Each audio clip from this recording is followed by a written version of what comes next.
Managing Director for the IAA World Relay Local Organizing Committee in 2014 and 2015, and as Deputy CEO for the event in 2017, and as well as Deputy for the Horrific Games for Homeless 2018. He was co-chair of the local organizing committee for the CONCACAF Beach Soccer Championship 2020, conducted here in the Bahamas in early May. Graduated from the University of Charleston, West Virginia in 1999, 1989.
Can't hear me? Is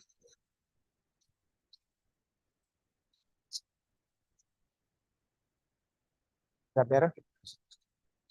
Good. Then I'll say good morning again. Started? Video? Okay, good. The captivating and serene environment of our pristine, beautiful beaches of gentle, lapping waves and warm golden sand, together with our tranquil community and peace of mind as a people, can all be destroyed in the twinkle of an eye should a disaster impact our island. Disasters can cause catastrophic destruction and crippling financial loss. As a people, it's important to be prepared, to be ready. The Rotary Clubs of Nassau and Southeast Nassau are pleased to present our disaster preparedness webinar under the theme From Readiness to Recovery, featuring a disaster simulation and a presentation on microbursts. We will begin this event with an opening prayer by Rotarian Ruth. Good morning. Let us pray. May we all stand, please? Almighty God and Creator of all things, we give you thanks and praise for the assembling of persons gathered here today and those on the virtual stage. We ask, Heavenly Father, that your perfect will be done in our lives. Lead, guide, and protect all who participate in this event today. We thank you for our presenters, and may the information that is shared in this assembly be a source of knowledge, insight, and information to assist us in our daily lives. We also thank you for the food that will be shared today. May it strengthen our bodies.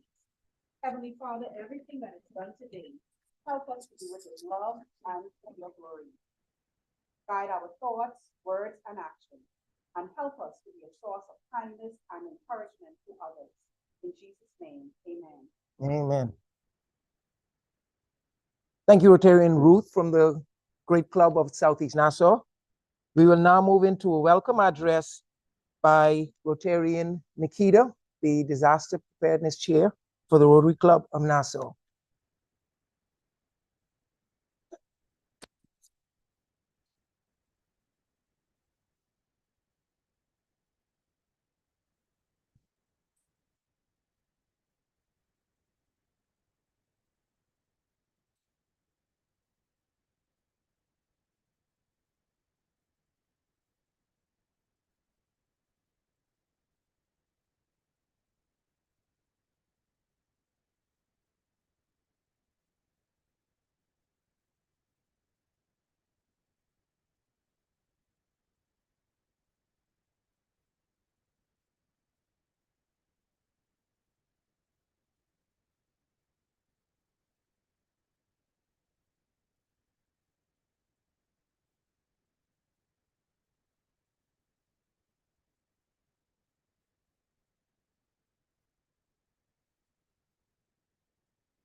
Rotary Bahamas Disaster Relief is a nonprofit arm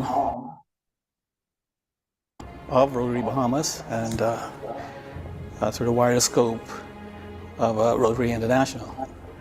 And the overall purpose of the Rotary Bahamas Disaster Relief is, of course, to respond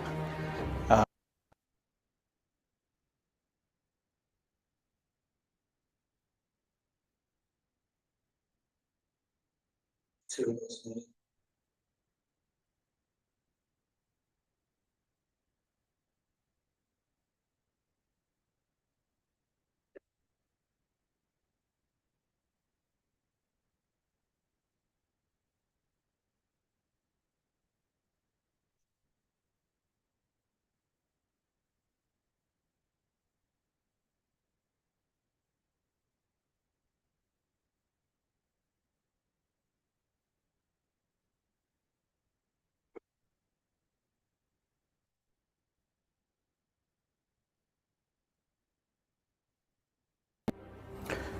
Rotary Bahamas Disaster Relief is a nonprofit arm of Rotary Bahamas and through the wider scope of Rotary International. And the overall purpose of the Rotary Bahamas Disaster Relief is, of course, to respond to those needs, the needs of those individuals, communities that have suffered from the results of a disaster, not only a natural disaster, but also man-made disasters.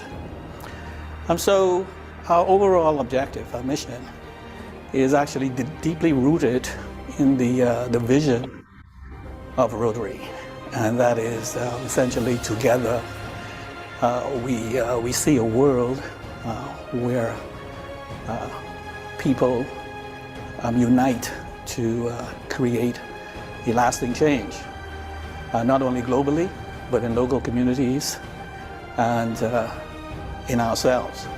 Our strength is in rebuilding. We're not just there for the short term, but over the long term. We essentially respond to the needs assessed by the authorities. So if there is a need in terms of a structural rebuild, for example, in terms of homes repair, we would focus on that. But there's not only a need for the structural or the physical rebuild. We are now turning our focus onto the well-being of not only of individuals, but the family as a whole. People know Rotary. People who have benefited from the work of Rotary has talked about Rotary.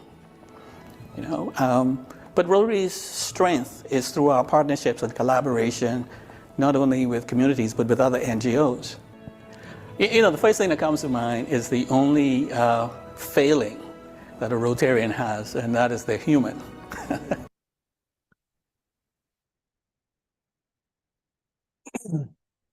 Good, and thank you. Thank you, Nikita, Rotarian Nikita, for your welcome remarks. Of course, the beauty of Rotary is our ability to impact and affect our communities here and around the world. We're encouraged to service through self, but we're also encouraged to dream big. From that first meeting in 1905 with 4 members to now what's blossomed into over 1.2 million members around the world, Rotary has a significant impact. We move right into the introduction of our very first speaker, Mr. Jipko Johnson, the Disaster Area Coordinator for the Rotary Clubs of the Bahamas. Mr. Jipko Johnson, AKA Spring Break, and I found out what this meant before the meeting. I didn't want to call it unless I knew what it meant in its background, but I'm still not going to say. He is a professional electrical engineer and project manager with over 16 years experience.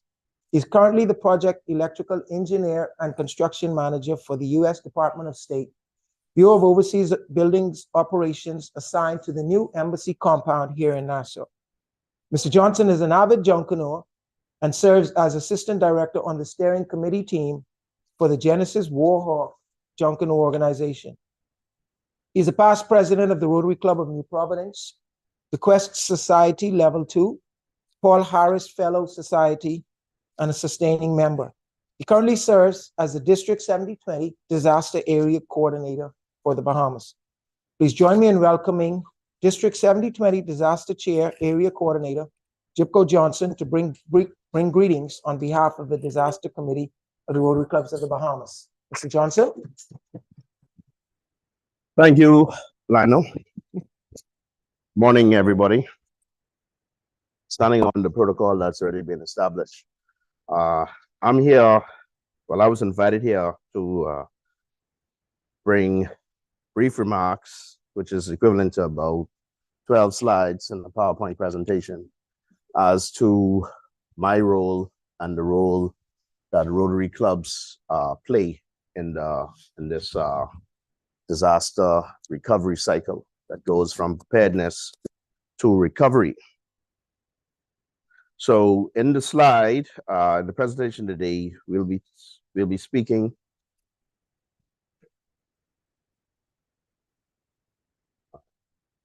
about the disaster management cycle, the district and clubs' responsibility in disaster management, give a brief overview of a typical disaster plan, and then we'll talk about the role of the disaster chair or the president-elect.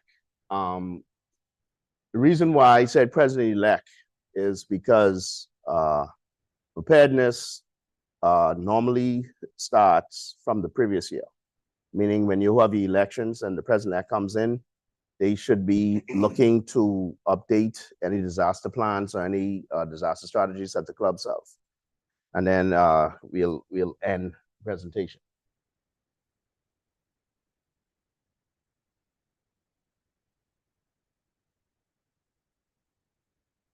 Okay, so the disaster management cycle. It's very interesting that the topic for today is from readiness to recovery. You'll see that the cycle is divided into two parts. One, when you look at seeing how you can reduce your risk, and the next, where you look at the disaster recovery. For the most part, clubs will normally be involved from the preparedness side and from the rehabilitation and the reconstruction. We are not first responders. I always try to stress that to clubs. If you see something happening, we normally recommend that you call the competent authorities so that they can come and lend assistance. Obviously, in certain events, you might be the first person there. And if you are so trained, we normally recommend that you get involved from that perspective. But for the most part, you should just record and take notes as to what's happening. If it's something that you can help with, like moving a tree out somebody's way or something like that, yeah. But anything else, we like to leave it up to the competent authorities. And then when we're talking about the rehabilitation and reconstruction, that's where the Rotary Club disaster arm comes in. Like my chairman said before, Brian, he mentioned that they would normally get their directives from, say, NEMA or the Red Cross, or somebody say, hey, we have an issue. Like, for instance, where we just did in Abaco, where there are some homes that we want to try to rebuild.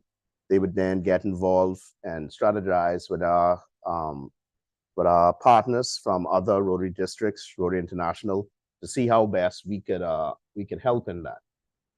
And that's where my role would come into play.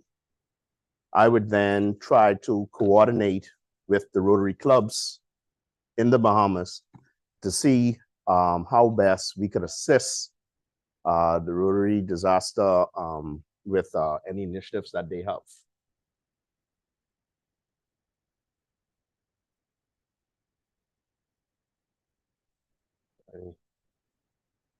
So what is a disaster? So a disaster is an event which is generally unpredicted. It happens in an instant. It's something that catches people unaware because it doesn't allow them any appropriate time to react. It also, and for the most part, when we think about Rotary, it affects a large number of people in which their normal lives have been disrupted, and it can lead to large devastation in terms of, well, we normally pray that it doesn't, but loss of life, and then in most instances, loss of property.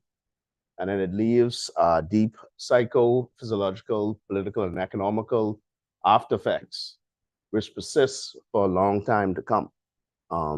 We should be very familiar with this in the Bahamas.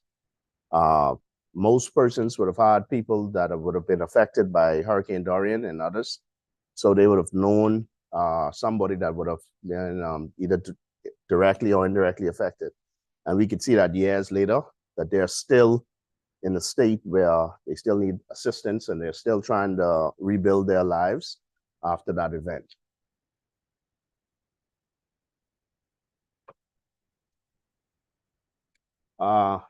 Classification of disasters.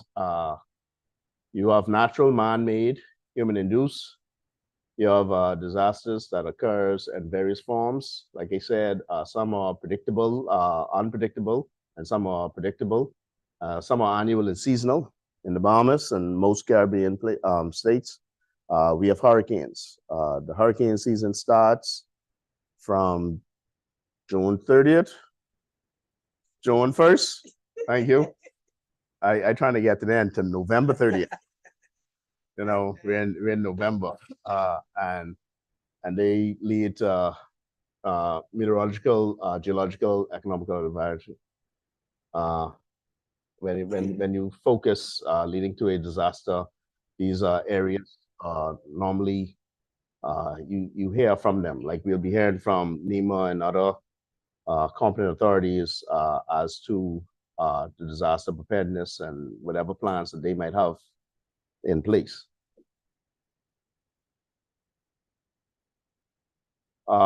Just to highlight a few areas. Pandemics, we would have been in the last 3 to 4 years dealing with the coronavirus. This is something new that we would have added that should be considered in most disaster plans, pandemics, because as we would have known, it has a very wide and broad impact. The shutdowns of 21 and 22 always comes to mind in terms of how we had to get used to a new norm. And so your plans should always take in consideration these type of instances or occurrences. All right, now we're gonna get into the district and club responsibilities in terms of the disaster management or cycle.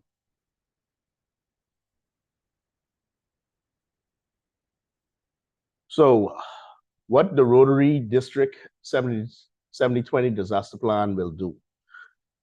It will establish a Rotary disaster committee.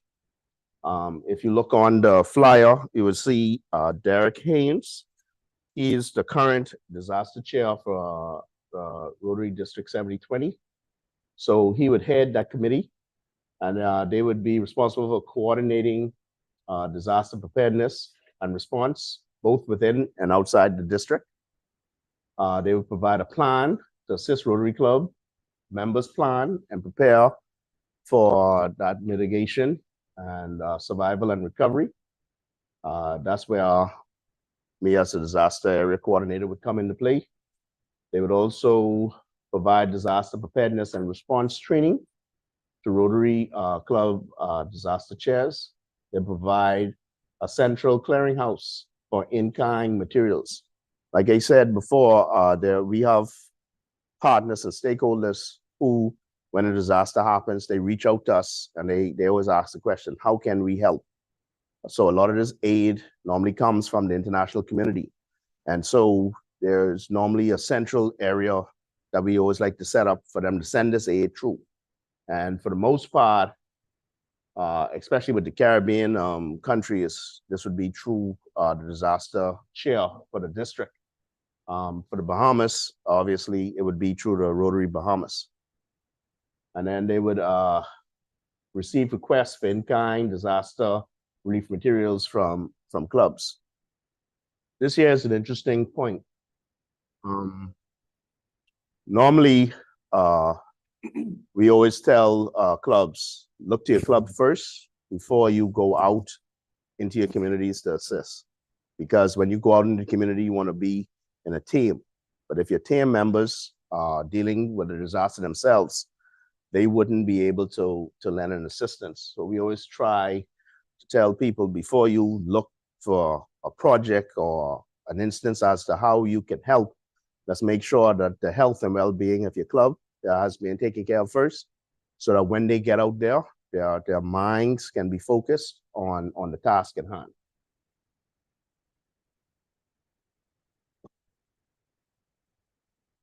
What is the Rotary Club continuing? You get a facilitate club pickup and delivery of the in-kind. They also, on behalf of Rotary International, receive all monetary donations. They set up and receive and process these donations, and then they coordinate the disbursement of those and assure the accountability of all those funds received. I'm sure that a lot of us would be familiar with when you get district grants or international grants, that there's a part of it in which you have to report how the funds would have been spent or where the funds would have went. And this aspect of it is where we cover that, because in Rotary, 100% that comes in is what we put out. So a lot of persons have that faith in us because we keep these records.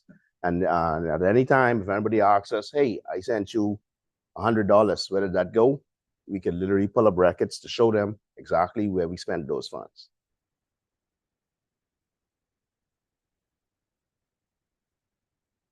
And then they assure decisions made on each of the funding requests, and funds are made available within 7 to 10 days. You got to keep in mind with this, 7 to 10 days. This is an information that I got off of the district's disaster plan. I was supposed to have mentioned it because I don't think they should actually put a date stamp on that, because there are a lot of things that are a lot of factors that come into play, especially with trying to get monies transferred from places in which they themselves might be dealing with issues that could delay that 7 to 10 days. But for the most part, you normally would get the funds in a timely manner, is what I would think that they should say that. And then if facilitate donations to a donor advised disaster refund of the Rotary Foundation, and coordinate publicity for the district relief efforts. You will see later in the presentation where you're encouraged to let people in the community know exactly what it is that you're doing, because in these type of events, positive news is always welcomed, especially when people are going through some troubling times. To see that help is there and help is coming is something that a lot of them can lean on and look to. So what are our clubs must do? So your club board, like I said, I mentioned the president-elect, they will read these materials and cooperate with the district and the Rotary District Disaster Committee in providing relief. They will use the forms provided. And if you're familiar with the Rotary websites, if you click on the disaster tab,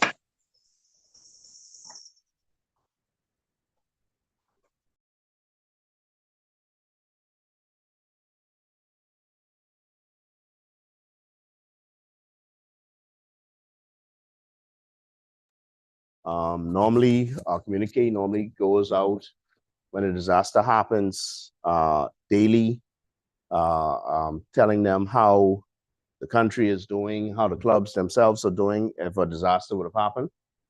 Once you fill out those forms, they will identify resources available. either within your community or that they might have that you could use. And they will make use of those resources available from the clearinghouse, including the disaster training when provided. Right before the COVID pandemic, I recall we put on a little chainsaw training exercise because before Dorian, well, most hurricanes, you'll find that there's a lot of trees that fall in certain persons' yards and in the roads. And we felt that it was something that didn't really need the individuals in the community waiting on the experts to come, because, you know, when NEMA and Ministry of Works STEM start to put out the workforces to clean those roads, that's a process. They have a list of those guys, and they have their areas divided into zones, but they normally go to the main arteries and they try to clear those up first, because the disaster response vehicles and whatnot need to get through. So you'll see that in your area, in your community, it might take some time before they would get to your area. It isn't that they're not coming, it's just that, like I say, they're trying to clean those main pathways of debris first. And so if you're in that area and you know somebody who has a chainsaw, we felt that it was something that someone should know how to use properly, because if you could cut the tree up, you could remove it, and you could get some relief in your area in terms of getting in and out. Because, you know, water might be off. You might need to get to the local pumping area for water, for ice and other stuff that your family needs in order to, you know, to sit out and to wait until the all clear. Well, you should only move during the all clear, sorry, to wait until you could get to try to get some semblance of normalcy back in your life.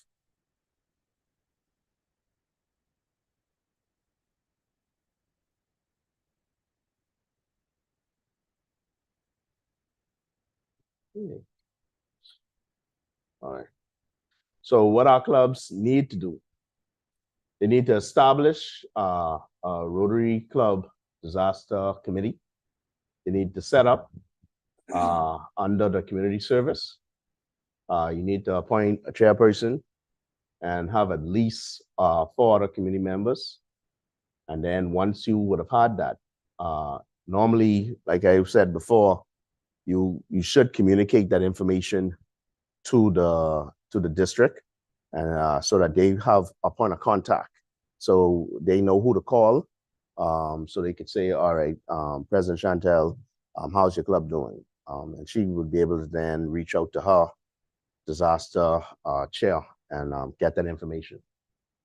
So what you see here is just the contact information for disaster chair, Derek Haynes.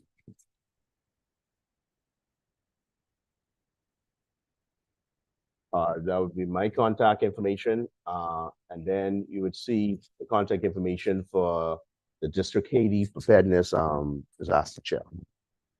I think Haiti has the largest club, has the largest number of clubs for 70-20. And they're also an area, if you've been following for some time, they always seem to have some major disaster hitting that area. So I think the most recent one would have been that earthquake, and so we find that it was advantageous for them to have a disaster chair specifically assigned to that area. So disaster plans 101. There you go. I got cut through. I got through. I just want to get through this one. Getting told to speed it up. All right. So introduction, identify the purpose, identify your goals, and then you should have a scope that you want to apply throughout the impact. Identify hazards and others associated with your area, what we call an impact assessment.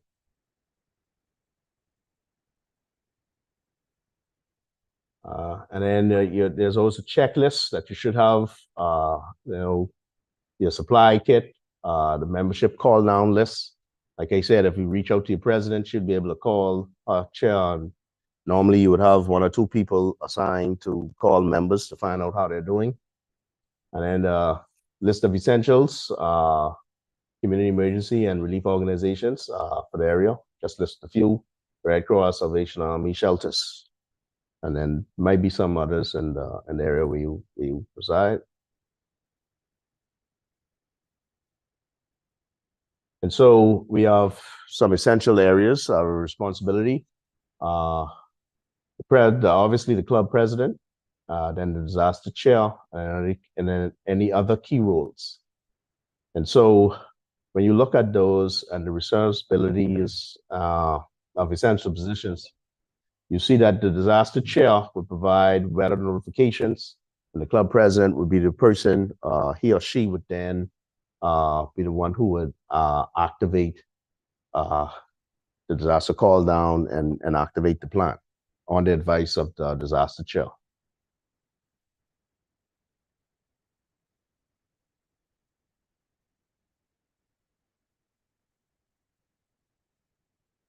Just jumped again. All right. And then you see some critical resources. I always tell people, try and take a survey of your club. You might be very surprised at who or what individuals actually reside within the club. Obviously, somebody who owns or operates some heavy equipment is always a useful person. Somebody who is close to the food stores and those stuff is also somebody that you would like to know, and building supplies.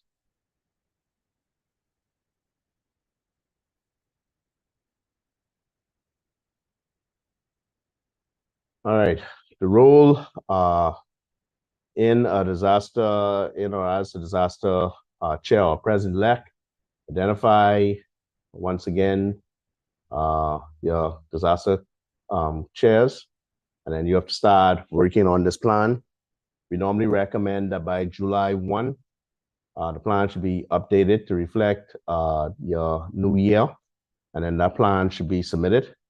Also, we always try to tell persons to review this plan yearly and update it.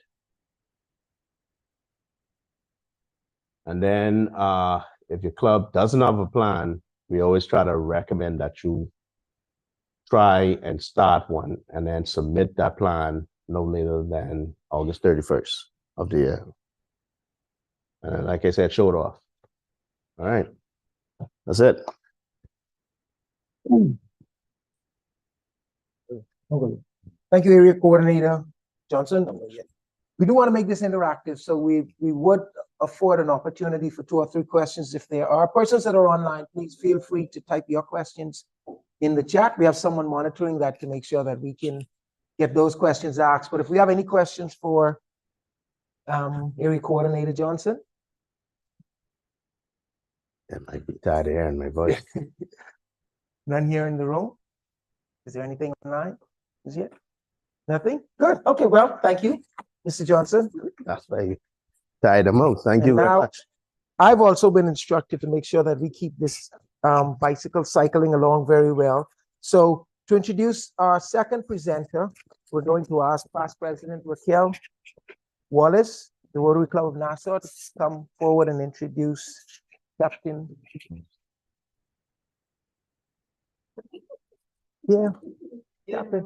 No, I didn't have to say it. You know who he is.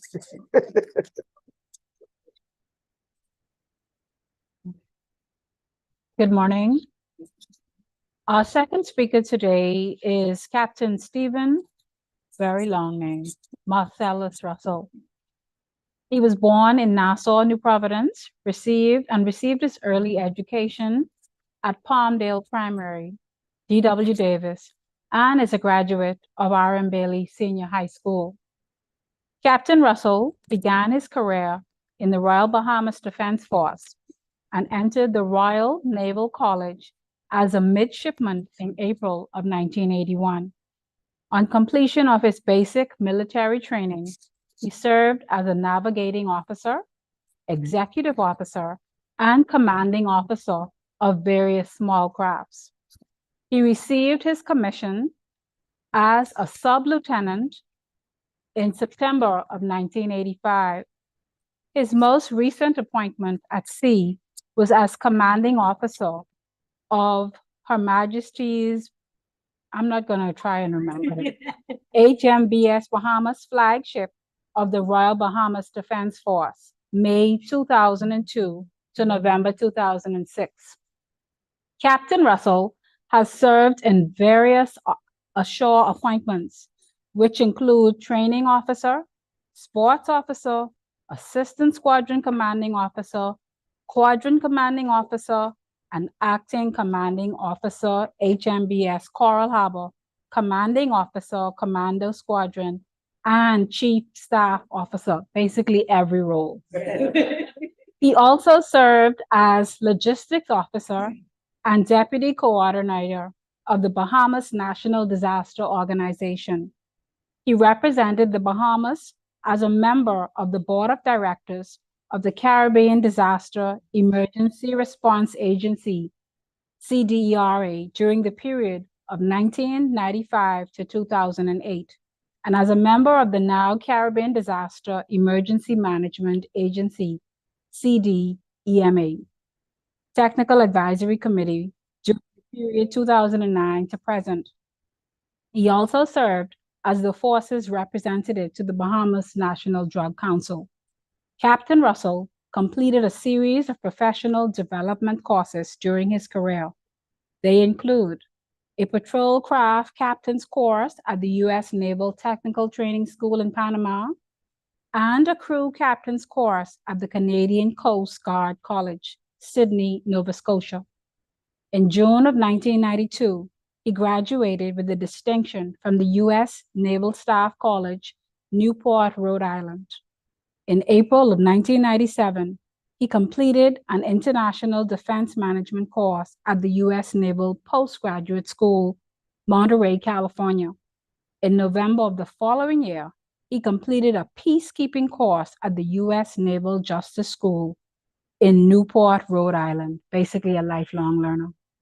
In June of 1999, Captain Russell received a bachelor's degree in business administration with higher honors from the Sir Jonah Douglas College, Nassau, Bahamas campus. In August of the following year, that would be 2000, he completed a disaster management course at the Cranfield University in the United Kingdom. In 2007, he completed a master's degree in resources management with the American Military University. Captain Russell is the recipient of the Royal Bahamas Defense Forces Long Service Medal and the CDEMA's Service Awards Silver Star 2011 and Gold Star of Merit 2015. In 2020, he was awarded a Paul Harris Fellow recognition from Rotary International. Basically a decorated man. Please join me in welcoming Captain Stephen Russell, Director of NEMA, to discuss how the Bahamas responds to disaster. Welcome, Captain Russell. Madam, thank you very much and good morning, hello. Presentation can pull up for me.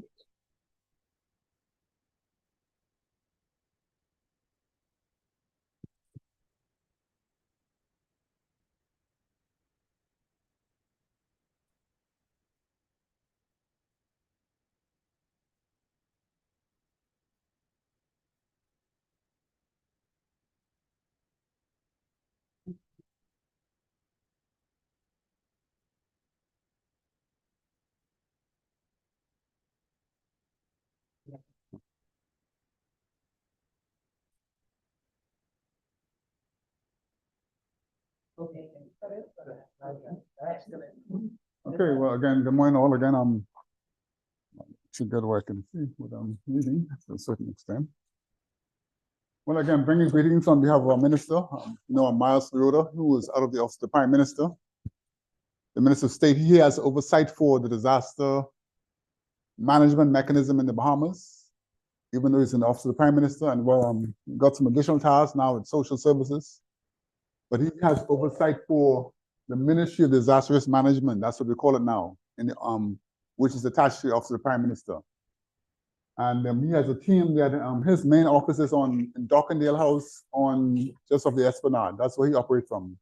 And Nima and my team, we operate from our office on Gladstone Road. And I have a deputy director in terms of Gail Monka, and a team of about 20 persons on the staff there at Nima's office in Gladstone Road. And the third component part of our disaster mechanism in the Bahamas is the Disaster Reconstruction Authority, which was formed right in the aftermath of Hurricane Dorian in 2019. And the executive chair is Mr. Alex Storr, and his deputy is Mr. Sawyer.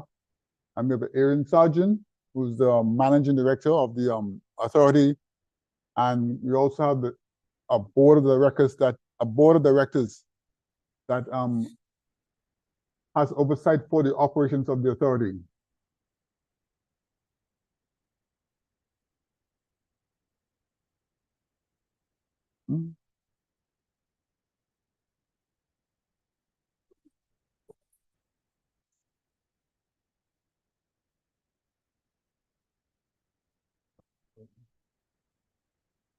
Okay. Again, this is the current set of organization structure of the ministry, NEMA, and the Disaster Reconstruction Authority.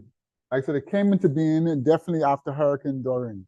Again, Hurricane Dorian is that major storm that we have had to deal with. But prior to Hurricane Dorian, if you look back over the past 7 years, I'm looking at 2015, 2016, and 2017, and we went to 2019. And those 4 years in particular, we had some major hurricanes impacting various sectors of the Bahamas. In 2015, we had Hurricane Joaquin, which affected the islands in the southern Bahamas, central and southern Bahamas. In 2016, we had Hurricane Matthew, which really impacted New Providence, North Andros, and went into Bimini and West Grand Bahama area to a certain extent. And then Hurricane Irma in 2017 affected mainly the Ragged Island area. And they had, again, Hurricane Dorian, the islands in the extreme northwest Bahamas, Abaco and Grand Bahama in particular. Again, because of the frequency and intensity of these storms, the government saw it necessary to form the ministry, the government, they saw it necessary to form the ministry to look after the complete disaster cycle, as was mentioned, okay, from mitigation to repair and reconstruction. So as it is now, NEMA, we focus mainly on the mitigation to what they call initial recovery. So again, our task is to make sure that the country in all aspects are prepared for and prepared to respond to any form of man-made or natural disaster. So from mitigation, preparedness, response, relief, and we start the recovery process. And if the government of the Bahamas deems the area a disaster zone, as in the case we saw with Hurricane Dorian and Abaco and Grand Bahama, that area was declared a disaster zone for those two areas. And we had the DRA now, their task is to operate. NEMA will step back and allow the DRA to have full carriage with the long-term recovery, medium and long-term reconstruction in the disaster zone. So that is how we operate now. And today, up to our 4th year post-Hurricane Dorian, the DRA is still working with the recovery and reconstruction area projects in Abaco and Grand Bahama. The key activities right now in Abaco and Grand Bahama, I visited the island but 2 weeks ago, Abaco in particular. There's still tons and tons of debris that they're still trying to sift through in Abaco in particular. There's some debris sites, piles and piles of debris. I'm quite sure you saw some initial footage of Hurricane Dorian and the immediate aftermath, where you had tons and tons of debris in the center of Marsh Harbor and some other areas. Cars destroyed, structures actually destroyed, 20-foot containers, boats, all in the center of Marsh Harbor. And we had that migrant community, all that debris that was there in Marsh Harbor, and that was collected from all sectors of the islands, both Grand Bahama, but they were all brought into some debris staging sites. But the challenge was we are not familiar with sifting and sorting debris. People just want stuff out of the yard, electrical, fridge, stoves, etc. So just move all the debris and take them to dump sites.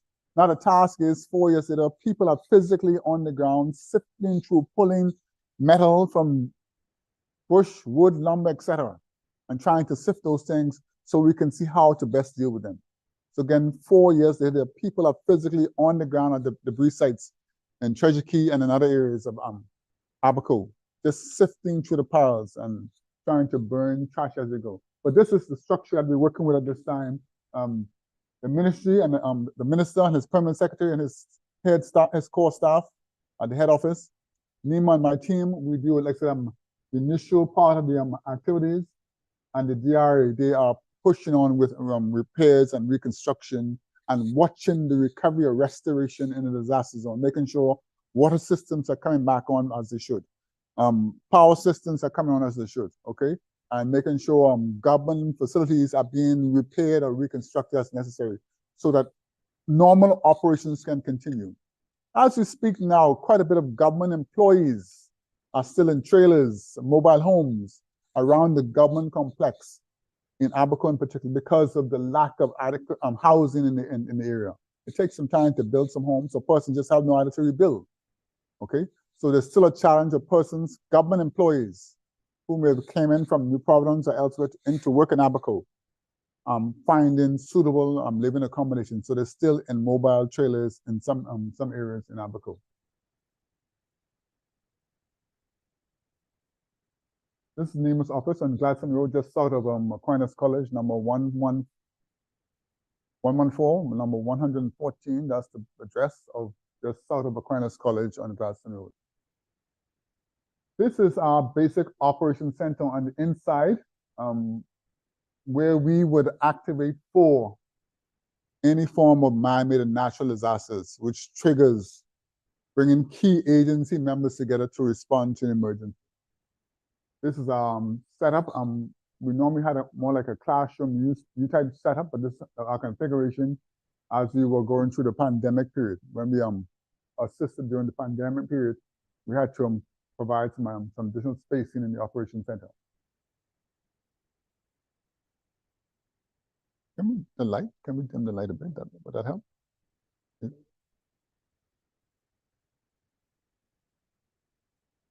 It's okay?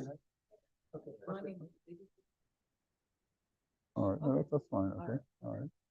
Again, this is again, I'll set up our disaster management committee here in New Providence, and we try to replicate in all of our family islands where there's an administrator. Again, how it is, right now we follow a Disaster Preparedness and Response Act, which was passed in 2006. Okay, well, that is going to be repealed shortly because a new act has been formed as we seek to develop bring on stream a new disaster reconstruction authority. Probably early in the new year. But the Disaster Preparedness Act makes it mandatory that every government and ministry make a liaison officer, assign a liaison officer to work with NEMA. And it's something that we've been doing over the past years. Every January, we write a note to all the heads of departments, PSs, asking or letting us know who is your liaison officer to NEMA for a given year. And we would normally have those names, all the names from probably 40 or more agencies by mid-February. And what we normally do, we meet every last Friday in the month from February to November. But in our first meeting, once we know who the persons are, we place them into a number of what we call subcommittees or emergency support function groupings. So again, we have some 14 subcommittees or emergency support function groupings. And the persons who come into us, we place them into one of them based on their natural functions. Again, police, the defense force, they will go in either communications or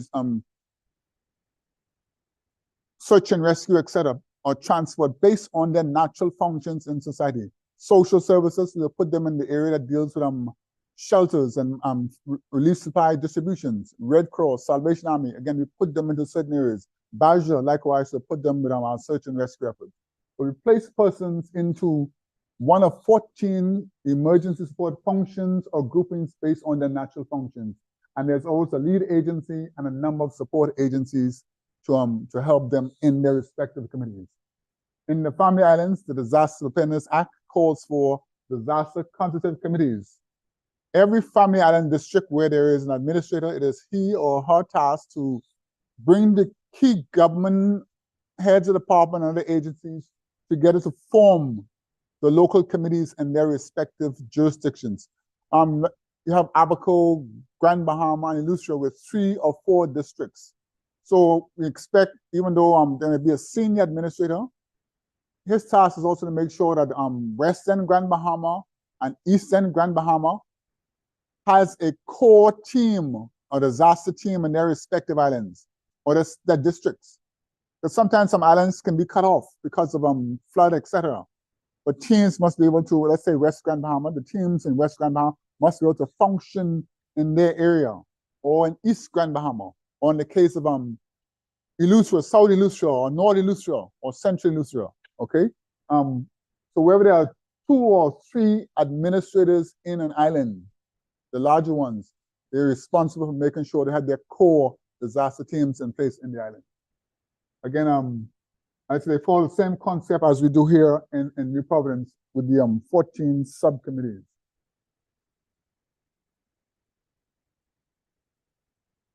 Again, the 14 of them, as mentioned here, from transport, communications, public works, information, mass care, relief supplies, health, urban search and rescue, maritime search and rescue, hazardous material, bioterrorism, food, tourism, the Ministry of Tourism needs tourism, and volunteers. Your group would come under the volunteer group with us, as it was Bajo, the Red Cross and Salvation Army, and other faith-based ministries or groupings. They would join us under the volunteer umbrella, and then we see how whatever resources or skill sets they bring to the organization, and we further align you with one of the other agencies as necessary. Animal care number 14, we brought it on stream after Hurricane Joaquin. We discovered where quite a bit of animals in the Family Islands are drowned, either Atkins and Crooked Island and Long Island, because of the extensive floods. Okay, and the idea was to bring animal care, working in collaboration with the Humane Society, environmental health, agriculture, marine resources, to encourage persons or teach people how to best care for their animals during major storms. Not tie them up with chain in the backyard. It's probably cheaper just to let them go, tie them and let them go if they're not really dangerous animals. Or if they're pit bulls or other vicious animals, you try and liaison with the Humane Society to find some means of securing them upon the approaching storm. But you don't necessarily want to release certain animals, but you don't want to keep them cooped up out on the outdoors, where your area is likely to be impacted by storm surge, etc., or flooding.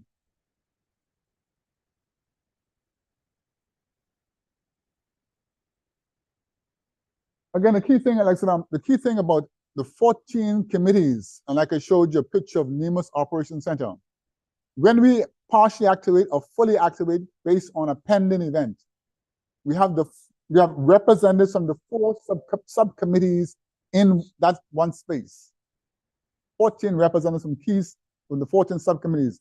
And by simply communicating with one another, we can find out what the needs are.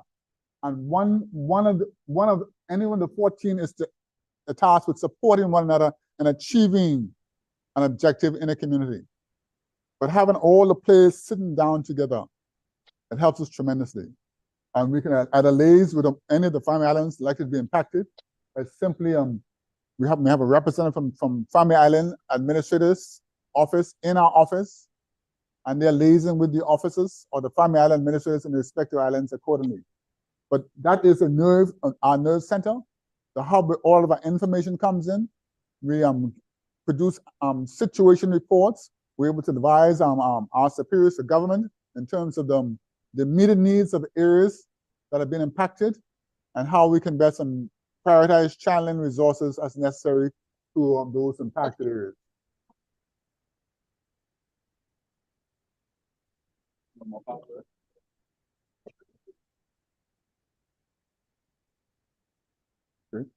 Okay, this is For a number of reasons, this is how the Bahamas has been basically sectioned off or placed in zones, and it served a number of purposes. I think this came out of a tourism model and the Met Department working together, okay? Many years ago, when a sector of the Bahamas was impacted by a major storm, people were saying that the Bahamas was destroyed. No sense going there, okay? But the idea is, let's look at the case of Hurricane Matthew in 2016. The island of Andros and New Providence were the ones mainly impacted. Therefore, all the other sections of the Bahamas were clear for persons to visit. In the case of Hurricane Dorian, just mainly islands in the extreme northwest Bahamas were impacted. So we tried to get this out to our tourism ministry, our embassies and missions abroad. These are the sections of the Bahamas that may have been impacted, not the entire Bahamas, okay? So other areas of the Bahamas would still be open for business. So this map here clearly outlines to them how they can best move, how we can move, or visitors have a desire to come to the Bahamas, which sections it's safe to come and operate in. Another reason for this particular map here, we are part of a regional insurance. We are part of a regional insurance grouping called the Caribbean Catastrophe Risk Insurance Facility, the CRIF. Prior to Hurricane Matthew, the Bahamas was seen. The Bahamas was insured as one group of all the islands, and we've been that insurance for almost 10 years. And even though we were impacted by some severe hurricanes, like I said, Irma, Joaquin, Matthew, it never triggered a payoff from the insurance. So what we did, after Hurricane Irma, or after Hurricane Joaquin, the government came out of the insurance because we never got a payoff. And the next year, Hurricane Matthew came in 2016. And they said, Bahamas, if you had stayed in the insurance, you could have got $32 million. Because Nassau, the center of commerce, was really suffered some damages, and Western Grand Bahama and one or two of the islands. But if we had stayed in insurance that year, they said we would have gotten $32 million because that section of the Bahamas was impacted. So we went back into the insurance, but we divided the Bahamas into 4 zones, like I showed you earlier. The 4 zones.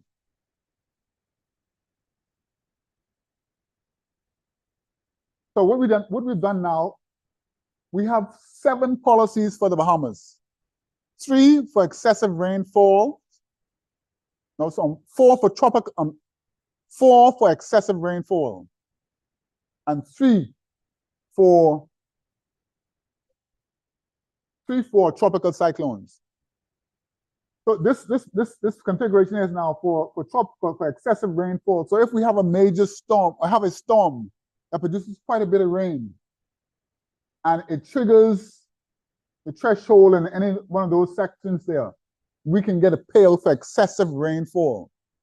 But in terms of the tropical cyclone, like I said, we have only 3 zones, probably the southern Bahamas, the central and northwest Bahamas, and extreme, okay, for tropical cyclones. And if any one of those sectors are impacted by a major tropical storm or hurricane, which triggers that insurance, we can get a payout for it.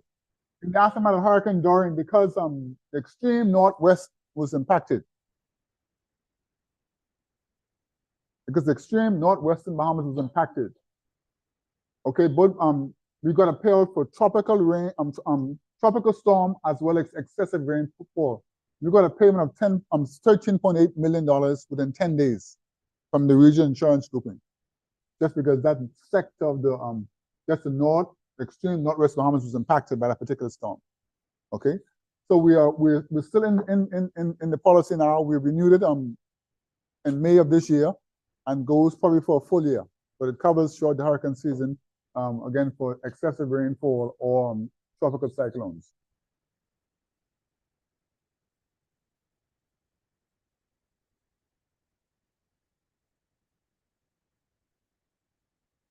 Again, I mentioned to you about NEMA's Operations Center on Gladstone Road, but all of our larger ministries, all those noted here. Defense Force, Police Force, BTC, BPL, all of those agencies have their own command centers or operation centers at their headquarters. And it's essential, for example, the police has about 30 or more stations throughout the Bahamas. I wouldn't want people calling into our operation center from 30 or more islands, or say 11 or 12 islands that are impacted. Let them report into their headquarters, their operation center. And somebody from their operation center call into NEMA and give us the key information. Likewise, health, with their clinics all around the Bahamas. I don't want people calling into NEMA's office from all the islands, but call into your operation center. And we have a liaison officer from health, the police force, defense force, and NEMA's office. So they can liaison with their EOC and get the pertinent information for us to help us develop our situation report. So that has helped us tremendously, having the links with various agencies and their operation centers, helping us with the information, sifting through the information that is needed to help us develop what I call our situation reports for informing our superiors or regional or international partners. Again, the hazards, the earlier presenter, he mentioned the hazards that they are mindful of, but these are the ones that we always focus on, including the pandemics, with hurricanes, tornadoes, aircraft mishaps, boating mishaps. When I say aircraft mishaps, you have over 30 or more airports around the Bahamas, and we often have aircraft taking off or landing. They can have major distress. Boating mishaps, again, we are a maritime nation. We have quite a number of freight boats or mail boats. We have quite a bit of, well, our challenge in the past of migrant vessels coming through, not properly lit. They colliding with our freight boats or other vessels. They can have mishaps. Tourism and their yachts and other boats. We've had some instances where 2, 3 o'clock in the morning, I'm getting calls, a boat ran aground in the Exuma Keys, etc., or boats on fires, and they needed assistance. So we must have a plan of action to respond to boating mishaps. Likewise, floods, oil spills, mass crowd gatherings. Again, junkanus, the political rallies, etc. Even the sporting events. This really came on board the mass crowd gathering after the Bahamas started to stage the IWF relays. Okay, you can imagine 15,000, 17,000 persons converging at the track and field stadium. We need to look at the plan of the stadium to make sure that a clear exit plan for persons. God forbid something happened in the stadium. How do we get people orderly out of the stadium in a timely manner, and not just out of the stadium, the surrounding parking lots, to make sure you have a orderly flow of exit traffic leaving the stadium, etc. Okay. I know one of the Labor Day marches, we had a mishap where we lost 4 ladies during that mishap. So again, mass crowd gatherings, the junkanus, all those events, we make sure we have a plan of action in place to deal with certain things. The bushfires, community fires, again, just last week, one of the migrant villages, the shanty towns, fires in that areas, and we expect the appropriate agencies, the fire department, social services. We are supporting social services, provide material for accommodations for persons who go into either Ramfully home or other places for temporary shelters. So these are all the hazards we keep an eye on year round, and we plan for during peacetime. So in the event that something does occur, we can quickly respond to them as necessary.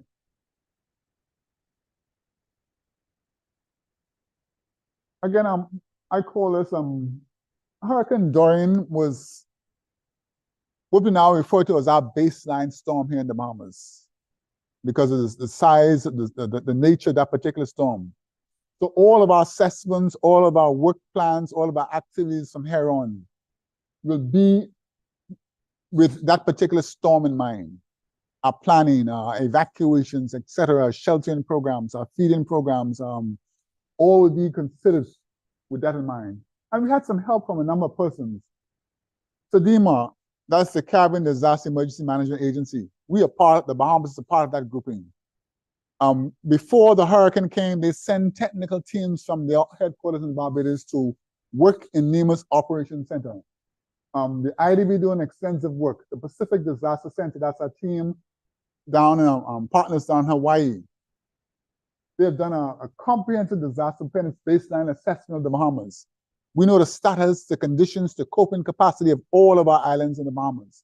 And again, we are using all of these tools, these instruments here. IDB doing extensive work for us now, helping us to prepare to launch our new disaster risk management authority, which we hope to come on stream hopefully early next year. A disaster risk management authority versus NEMA or the DRA.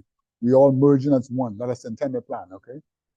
Like I said, but Hurricane Dorian is our baseline. So all of our activities from here on will be with that, how our operations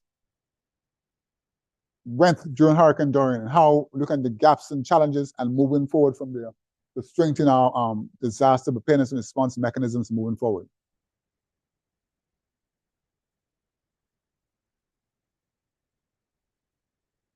Again, some key lessons learned coming from Hurricane Dorian, which helped us tremendously, that came through from these reports. Command and control. I want you to imagine the team in Grand Bahama and Abaco, who may be on the call, they understand quite well. You can imagine Abaco or Grand Bahama, storm surge up to 27 feet of water coming across your community. Your police officers, your social workers, your administrators, all of those persons are in some degree of distress. So how can we expect those persons impacted to just shake things off and try and coordinate activities in a disaster zone? So now the lesson to us now is, if one of our islands are impacted, we need to be able to move a team from outside into a disaster zone to assist with the coordinating of activities. So command and control post a disaster or post an impact on an area. We need to be able to move people in to provide some temporary relief to those persons who themselves were impacted and help with the coordination of activities on the ground. Pre-impact evacuations. We've done some evacuations before prior to Hurricane Joaquin in 2015. We evacuated some 2,000 more persons from islands in the southeastern Bahamas, Acklands and Crooked Island, Long Island, even Bimini. Using some 23 aircraft, we brought those persons up safely, and those who needed shelters, we sheltered them safely in the Kendall Geolysis Gymnasium. So pre-evacuation always preferred. We saw, even though evacuations orders were issued for Hurricane Dorian, some persons simply did not move. And not until the first part of the storm came, or hurricane came, then there was the eye of the storm. And we found thousands of persons leaving where they were when they saw the first part of the storm and started running into the administrator's office and the clinic in Abaco in particular, and overwhelmed those two facilities that the operators could not carry their functions as they should. So the idea is we're trying to refine our evacuations plan. The team from the Med Department, we have the tools, the models that can really tell us how an island or an area is going to be impacted as a result of an approaching storm. We know what category of storm produces which level of storm surge. So with those tools in mind, we have the mechanism, like I said, we have partnership with all our airline companies, shipping companies. We can move people as necessary. And timing is important. So we're looking at how we can refine that particular evacuation plan. Again, NGO coordination. We had 150 NGOs came into the Bahamas, all raring to go into Abaco and Grand Bahama to provide some degree of assistance. But it's essential for us to coordinate their activities, knowing who the players are coming into the country, what skill sets or resources they're bringing, and then trying to align them with one of our partner groupings. Like I told you, we have 14 subcommittees. NGOs coming in, we must try and align them with one of those agencies. So if you come in to deal with water matters, we put you with water and sewage, etc. If power and light, we put you with BPL. Okay. So whatever we found a British ship, a Dutch ship came in, so we tried to align them with our defense force and police officers. Okay. We had a team of police officers from the Eastern Caribbean came up. Again, we linked them with the police officers, so we know where they are and what they're doing, how they can best assist us in the aftermath of the disaster. Again, relief supply coordination, we had to really operate from some 13 warehouses temporary warehouses because of the tons and tons of relief supplies that came in. Solicited supplies and unsolicited supplies. People also use disasters just to get rid of some things. So we found ourselves having to sift through tons and tons of stuff. Some of them outdated medicine, some termite infested, et cetera, okay? A whole bunch of TV monitors or brackets nobody have use for, a whole trailer of left-footed shoes and stuff, these are the experiences we've had, but our team simply have to go through them and sift through them. Okay, we had to bring teams of volunteers together just to sift through them, palletize what is good, and then ship them to a disaster area, okay? And that's, so we're trying to find how do we best tell people these are the things that we need. Please don't send nothing else. And then, and sometimes you find, you have tons and tons of stuff on Florida warehouse or on the dock waiting to come to the Bahamas. Okay? So I can tell a man, bring those 10 containers, 40-foot containers of supplies. And when you open them, okay? Okay? Or how can you tell,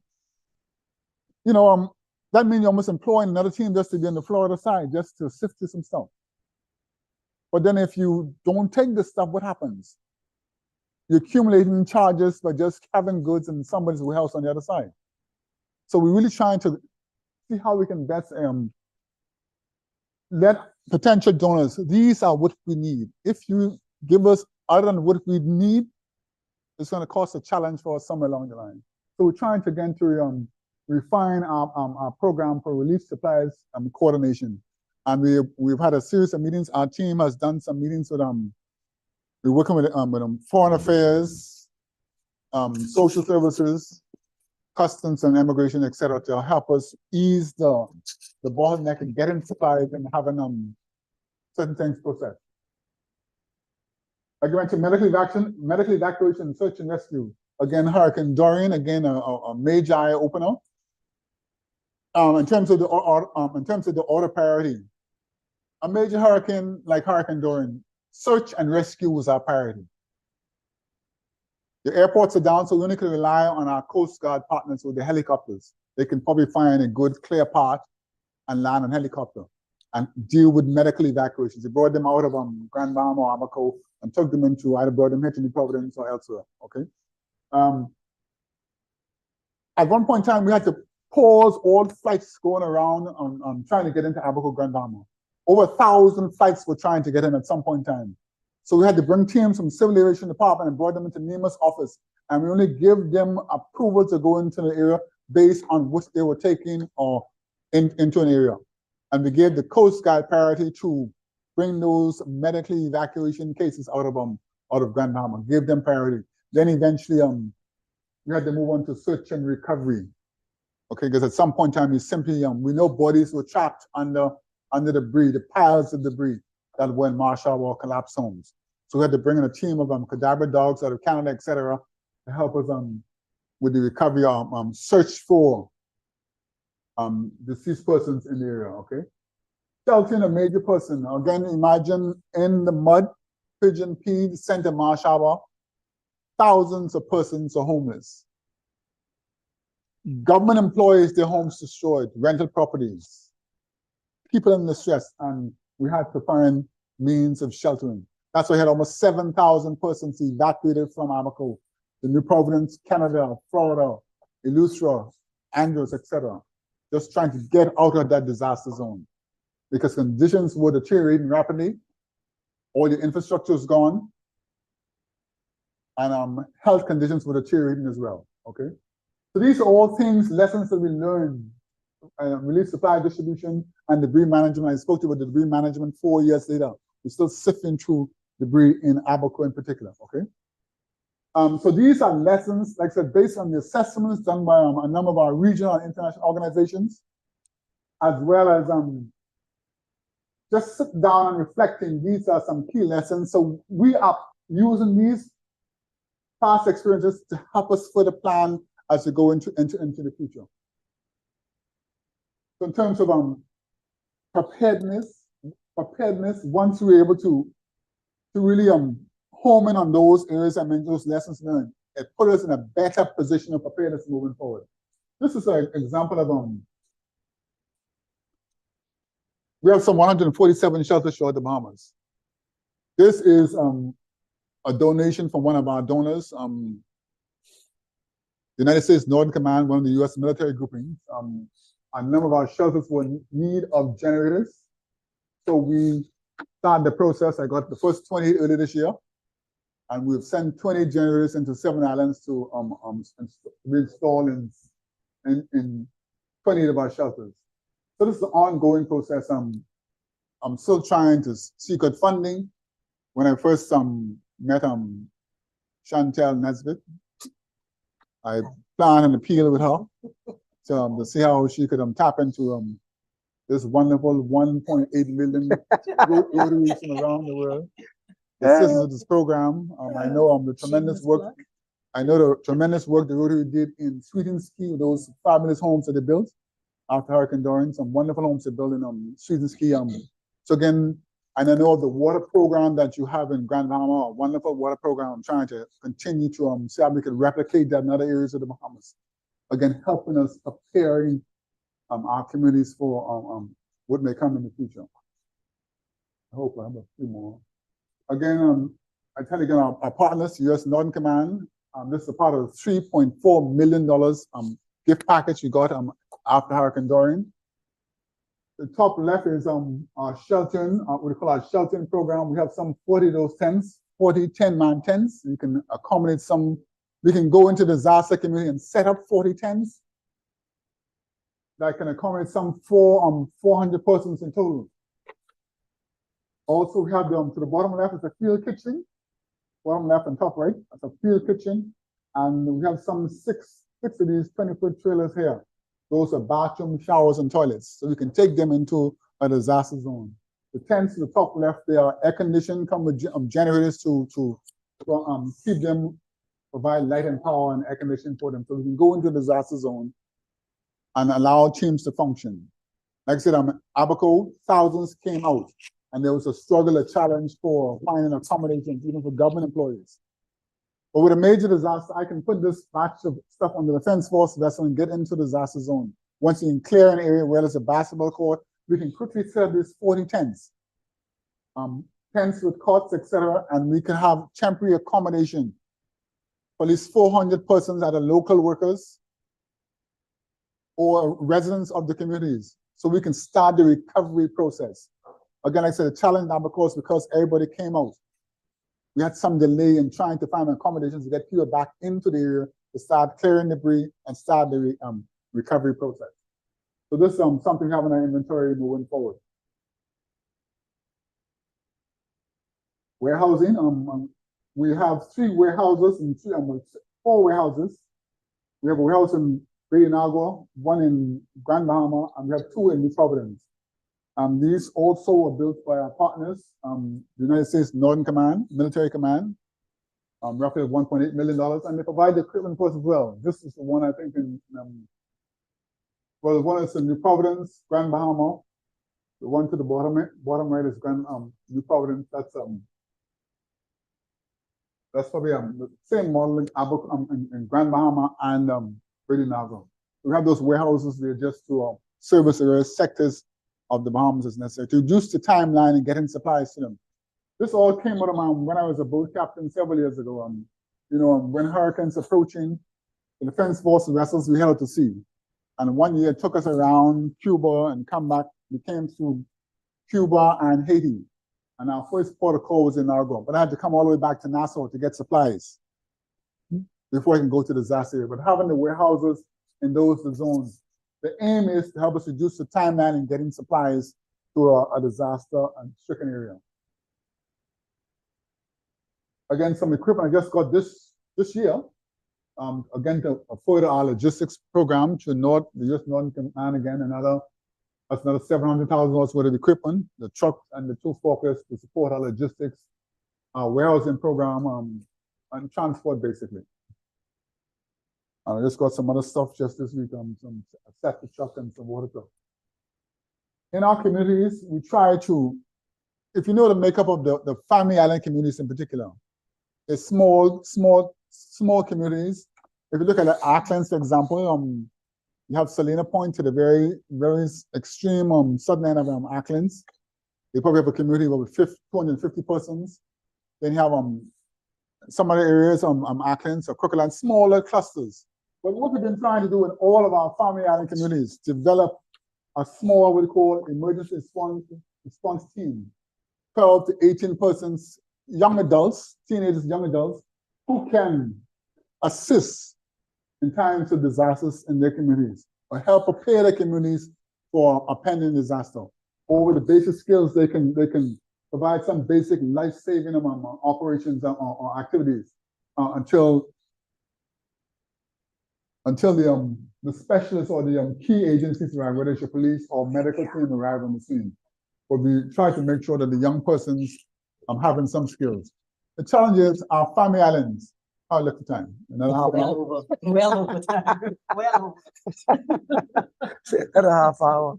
Okay, let me try and wrap it up. But again, we try in all of our islands to try to build capacity. We know the coping capacity in all of our islands. So we try to make sure that there's a core group that can support either the nurse or can support the one police in certain islands or the one nurse or one doctor, but a core team that can assist and do some things in the islands.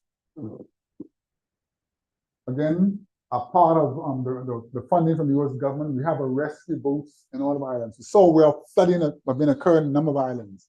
Try to equip all of our major islands with a rescue team that can deal with flood waters in the island. We had a case after Hurricane Joaquin where an area of Crooked Island was impassable for almost 6 weeks because the water had settled.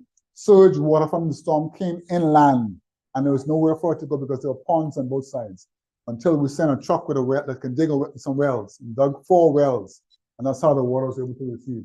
But again, we make sure we have these rescue boats in the island. Again, wildland firefighting. This is born out of Hurricane Joaquin experience.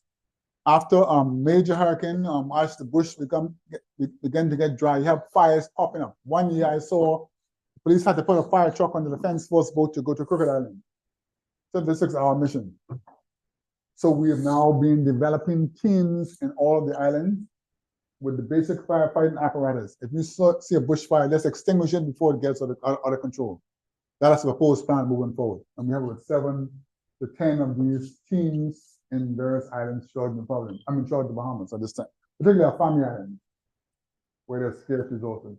Likewise, through funding through the Japanese government, $1.8 million in 2016, we were able to install some 16 VHF radios with repeaters in communities throughout the family islands. Again, to allow for basic communication within the community among our transport and shelter teams during times of disaster. Again, I mentioned with SEDEMA, 19 countries, we all agree in principle that any one of our countries are impacted, and the government of the Bahamas makes requests for assistance. SEDEMA mechanism is obliged to respond to the Bahamas. Like I said, I've been serving with that agency for the past almost 20 more years. So I know the system and how to access that system for resources, etc. I'm becoming a system Bahamas. So they are there to help us. SEDEMA, 19 countries. We meet at least twice a year for our meetings. Our minister serves on the council. I serve as on the technical committee. Our permanent secretary serves on one of the other committees, the management committee of the council, SEDEMA. So we're deeply involved with that and know how to tap into the resources as necessary. Tap into the resources and make our resources available to others. Hurricane Maria in 2017, we sent our defense force vessels through Jamaica and down to Dominica with Marines and medical officers, etc., to assist them in the aftermath of that particular storm. Again, that's SEDEMA. Again, we have access to a number of international organizations, World Food Program, all the UN agencies came to the Bahamas as necessary after Hurricane Dorian. The Matters First, the Red Cross, and like I mentioned, 150 NGOs. So the mechanisms are in place. The DRA, I spoke to you of the DRA. Their task is to coordinate activities once an area has been declared a disaster zone. Like I mentioned, the national, regional, and international partnership and mechanisms are in place. When I make these presentations to other gatherings, I stress the need for people at the household and community levels to make sure they have a family plan or community plan. The national system will kick in, but we cannot be guarding each of your houses from a storm. You need to have a family plan, an action plan. That's how we mainly stress to our people. And what we've been doing now, we've been using live stories from persons who would have gone through a traumatic event, a major storm, to let people know of the importance of preparing for. As a response mechanisms can come. All government agencies are obliged to respond. Health, their task is to restore their facilities as quickly as possible. Education, their task is to restore their schools. Police, defense force, restore your services. Port department, airport department, restore your services. And where you need assistance, you tap into government or regional partners. But at the home level, the community level, we stress that you need to make sure that you have a sound plan as to how you would deal with an emergency. Right on time, right? Right on time, right on time, right on time. So please let's give presenter Captain Russell a hand, please. Thank you, Captain Russell. We know the importance of the service that NEMA provides to the country, especially in terms of disaster. Don't go yet. We've got a few questions for you. Are there any questions from the room? None, but we do have a few questions online. Question number one, good morning. What policy has been put in place to allow international NGOs to have quicker access to provide relief? Like I mentioned, 150 NGOs came into the Bahamas after Hurricane Dorian. What we have since done, we have anybody have a desire to come, they must register. We have a program that they can register to serve. And since then we have I mentioned we've been working in collaboration with the Ministry of Foreign Affairs, Customs, and Immigration. Okay, having those persons in one place, that minimizes the timeline anybody has to go through and get into the Bahamas. Once you apply and say you want to do such and such, Customs, Immigration, you're all there. We can look at your goods, provide the duty-free exemption, waiver, etc. Persons come to do work in the Bahamas, again, Immigration get them the clearance. And so the team is in place. The policy has been refined to mitigate against any challenges NGOs may have coming into the country. Okay, good. Second question that we have is, does the Defense Force have a landing craft to get into islands where docks infrastructure may have been damaged? Yes, the Defense Force has a roll-on vessel with they can land and run, but again, they still need to be mindful of the water levels as they make the approach. As they go in. When we got that vessel several years ago as a part of a Sandy Bottom program, a number of our officers went around to various islands looking at where they can best land this vessel, drop the ramp to access to supplies to go ashore. Okay, and the third question, you presented a listing of some of the equipment that has been provided and is being set up around the islands. I'll change the nature of this question. As somebody's asked, what is the maintenance program? But I'll ask, is there a maintenance program to service these equipment to make sure? I don't want you to break it down for us. There is basically a maintenance program. Like I said, our hub of operation for our equipment is we have a warehouse right at the Defense Force base. Okay, where the ship is. So we work in collaboration with Defense Force, the maintenance team as well, to support us in our activities. Okay, good. And then I think a final comment that we've seen online is coordination with Grand Bahama-based utility companies. The person suggested that they'd like to see an island-wide drill to ensure that that program functions in the managed ship. We working with our partners at the Pacific Disaster Center and the U.S. Northern Command, we have been conducting annual simulation exercises for the past 7 or more years. Okay, we can probably I see a lady from Grand Bahama, Tammy Mitchell, was on the call earlier. She's one of our coordinators up there. She can see how we can further integrate that particular grouping to play a more active role in our exercise coming forward for 2024. Perfect. Thank you very much, Captain you. Russell. Good. Going right into the video. Going right into the video. Program. Okay. Yeah. Thank you.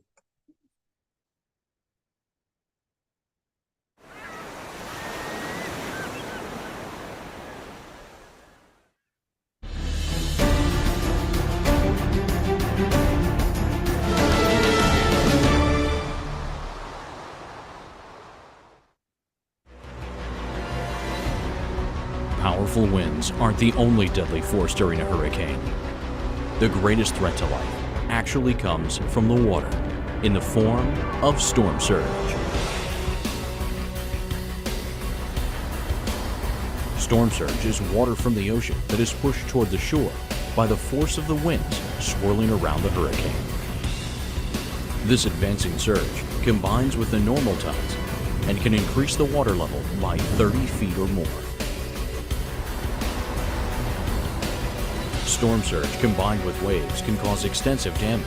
It can severely erode beaches and coastal highways. The pounding waves can take out boats and buildings. As the waters move inland, rivers and lakes may be affected and add to the rising flood levels. While we can't prevent storm surge, we do have a system that can warn us of the incoming threat. As a hurricane develops over the open ocean, forecasters at the National Hurricane Center closely monitor its path to evaluate the risk of a coastal strike. They use a computer model called SLOSH to predict storm surge heights. The model depends critically on the hurricane's track, intensity, and size. SLOSH uses water depths, land elevations, and barriers to the flow of water to compute surges as they move inland. This data helps determine which areas may need to be evacuated. When a hurricane slams our coast, it's important to be aware of all the dangers. As a reminder, emergency managers want us to run from the water and hide from the wind. Good, great. I'm sure by now you've recognized the value of this seminar and what it means to us, especially in the geographical area that we live in. We've got so much more to share with you today. So please join me in welcoming Rotarian Shakira, who will present our third speaker for the day.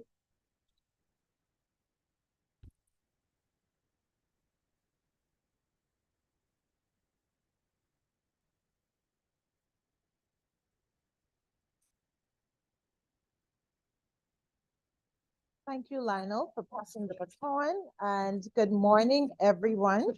It is my absolute pleasure to introduce our next presenter, who is a master of navigating the unpredictable and challenging waters of disaster management. A Bahamas Department of Meteorology member for 35 years, our speaker is a proud 1984 graduate of the great Aaron Bailey High School.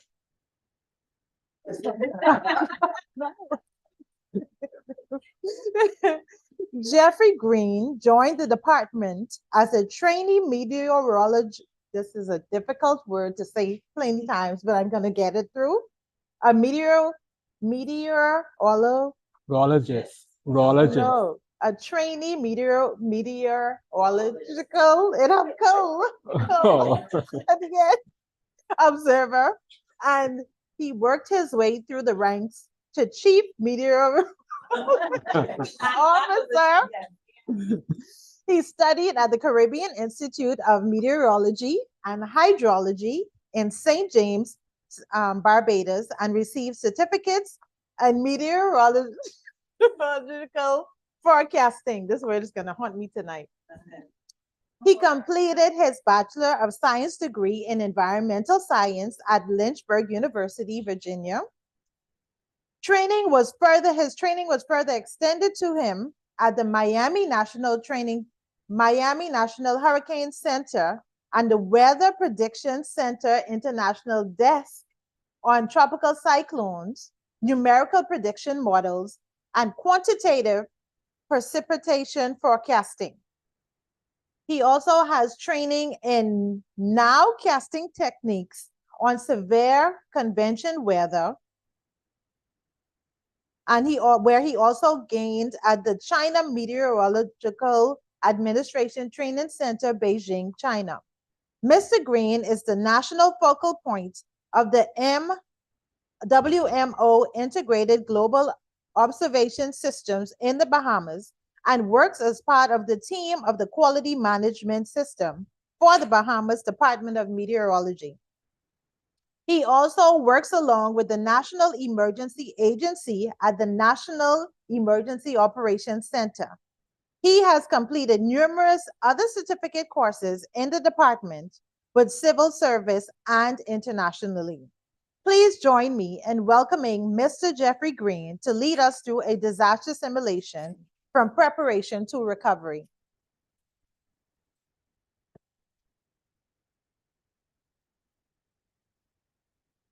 Good morning, everyone. Thank you very much for that introduction. I hope that I can live up to that big introduction. um, let's see. Let me share first to make sure that I can actually.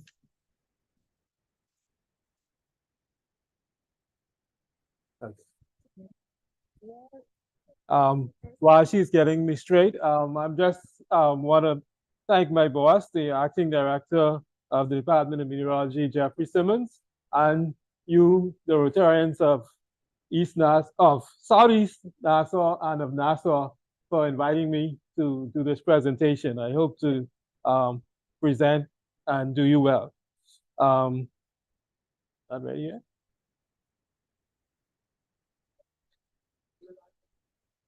Mm-hmm.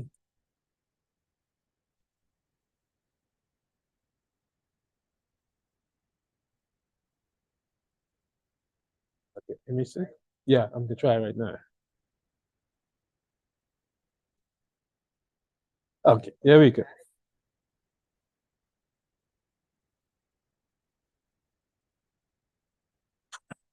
Everything is delayed there. It's delayed there. Let me see. Okay, there we go. Okay.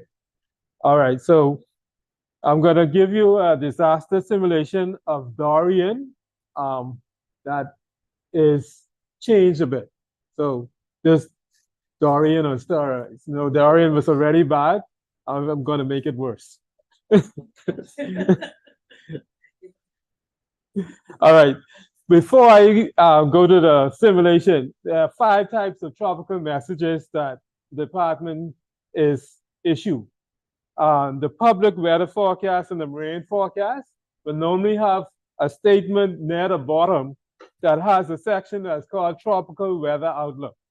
The tropical weather outlook really is done during the hurricane season from June 1st to November 30th. And basically it states any possible development of any system that is in our area. So sometimes we do have storms that are outside of that June 1st. So we would mention that outside of that, but normally this is only put in there from June 1st to November 30th.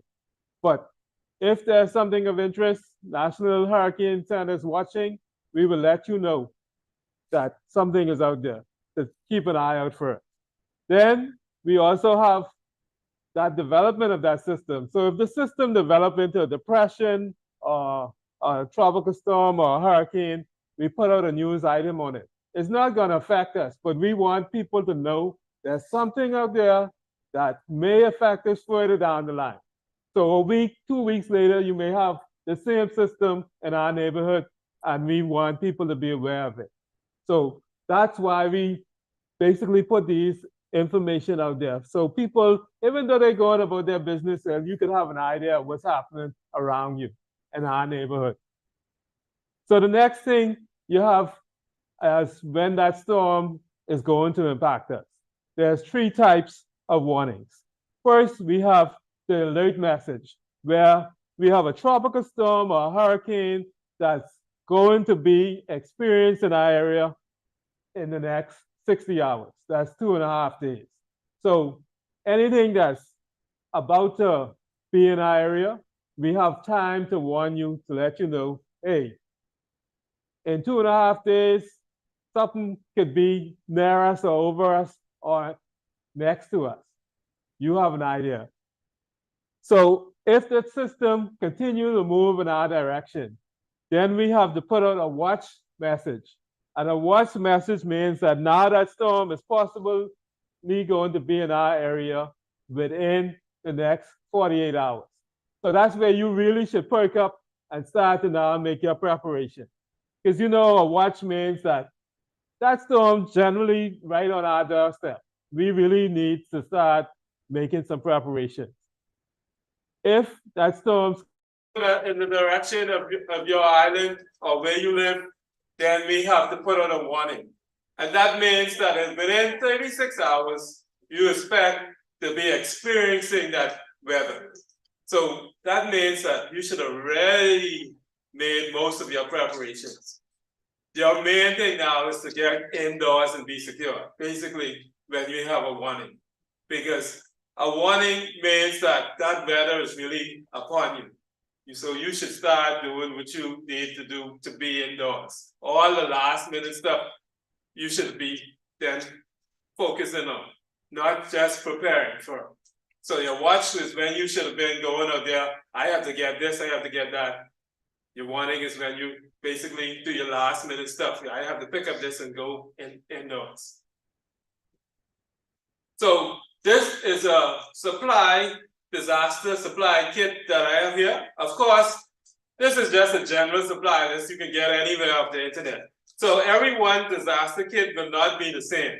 All right. I have different needs from you. You have different needs from me. So when you put in your supply kit together, you think of the things that you would need for you and your general family, your pets, your elderly relatives, if you're gonna have them with you. That's how you look at it. Because if I'm preparing, I don't have an elderly person with me, I don't have to prepare like that, like you're preparing. So that's generally how you look at it. And then the main things you can focus on here is the water supply, the non-perishable goods. That type of stuff is stuff that you can prepare all through the year. You know, you don't have to go at, oh, a storm is coming, I'm gonna have to get all of this stuff. Try to do some of that through the year when it is in the hurricane season. And then when the hurricane season comes, you don't have to actually go and look for these stuff.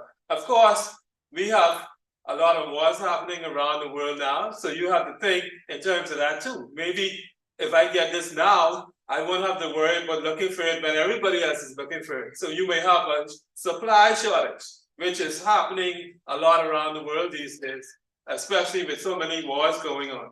And also the expense of these items is going up. So if you get something now, instead of waiting until 3 or 4 months down the road, it's probably going to be cheaper for you. All right, so now I'm going to get into the simulation. Let me see if I can get back.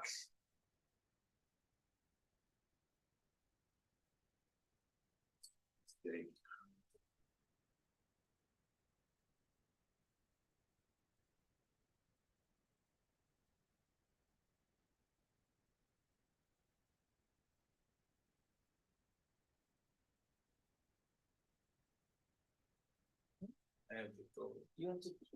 You want to see a screen, you drag the screen on right now.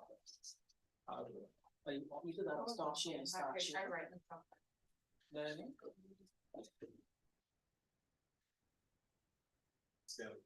So I'll have to stop sharing. Yeah, start sharing and then start it again. Okay, so to make this easier, what I'll do, let me show the slides first, and then I will do the simulation. So that'll be easier. Okay. Okay, so the first item I was talking about will be the news item. So the news item is done when we have an actual storm form, either as a depression or as a tropical storm or as a hurricane. And once that is out there, we put a news item to let you know exactly where it is, how strong the system is, how it's moving. Whether it's moving towards us, away from us, we still gonna let you know. So it's a general informational thing, like I told you before, that lets you know that there's something out there that may develop into something bigger and that it may affect us in the future, but not right now. The next one that we would get would be tropical storm. And once that develops and it's moving towards us, we have the alert message. So this message that I'm showing you is an alert message that basically is 60 hours before it's gonna have any impact on us. It's gonna let us know, again, everything that's happening with it, and that the direction, the movement, possibilities of what's going to happen before it reaches us. So again, this is going to show you exactly where the storm is and tell you how it may impact us in the future, near future that is, because it's 60 hours up. So again, with this, you will have probably a picture showing the direction of the tropical storm movement and how that cone will affect us. After that, we will have another, this is a hurricane watch and warning. So basically, depending on where you are in the island of Chains, if you're in the southeast and it's coming from that direction, you will have a warning. If you're in the central Bahamas, then you will have a watch, because remember, it goes by the length of time. So you have 36 hours, that's a warning. If you have 48 hours, you have a watch, right? So again, as the system moves towards us, we let you know where in the category and what you should be doing. So like I say, in the watch, you should be making all of your preparations to make sure when the warning comes, you just have to basically bother, close your doors and be inside, all right? And here we go again. This is, again, You wanna hit slideshow to show the slide? It's not showing as a slideshow. oh, sorry. I thought I came, when I went out, that's what happened. There we go. Sorry about that. When I went out, I didn't go back there. All right, so again, this is the simulation of Dorian that shows that we have a warning for the entire Bahamas, and I have all the islands listed, and then I give you basically the position. At 5 a.m., the center of Hurricane Dorsum was located near latitude 23.0 degrees north and longitude 75.0 degrees west. That's 7 miles south of Clarenstown, Long Island, 61 miles south-southeast of Georgetown, Exuma, 331 miles south-southeast of Nassau, New Providence, and 205 miles south-southeast of Freeport, Grand Bahama. And then it gives the direction of movement to the west-northwest at 9 miles an hour. And then it speaks about where it's intended to go. And that's based on the track that in the cone that is given. And then we have what the maximum wind speeds are.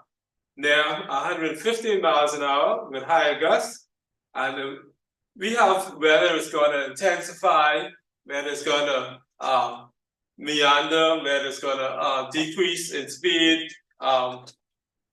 Then we let you know what to expect, basically, what's going to happen with the storm.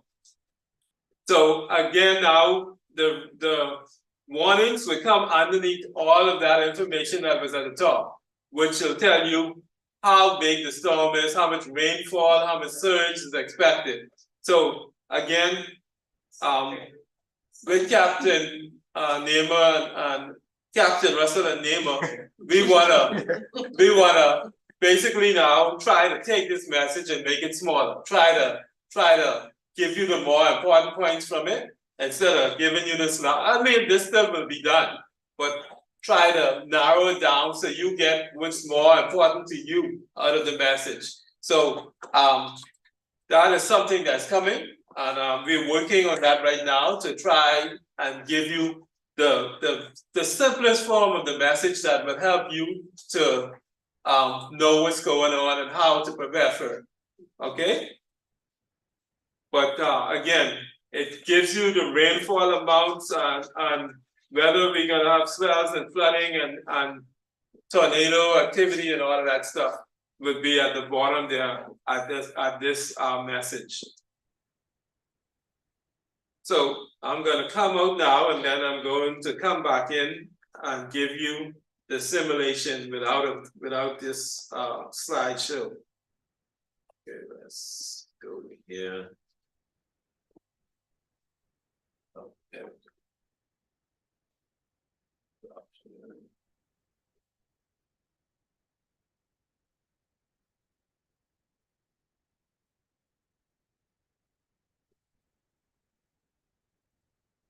Okay, so now this is the storm that was made. Tropical depression Dorsum forms on Sunday, the 15th of October at 5 a.m. I showed you the actual news item that was done for this. The system would start to move. I will play it.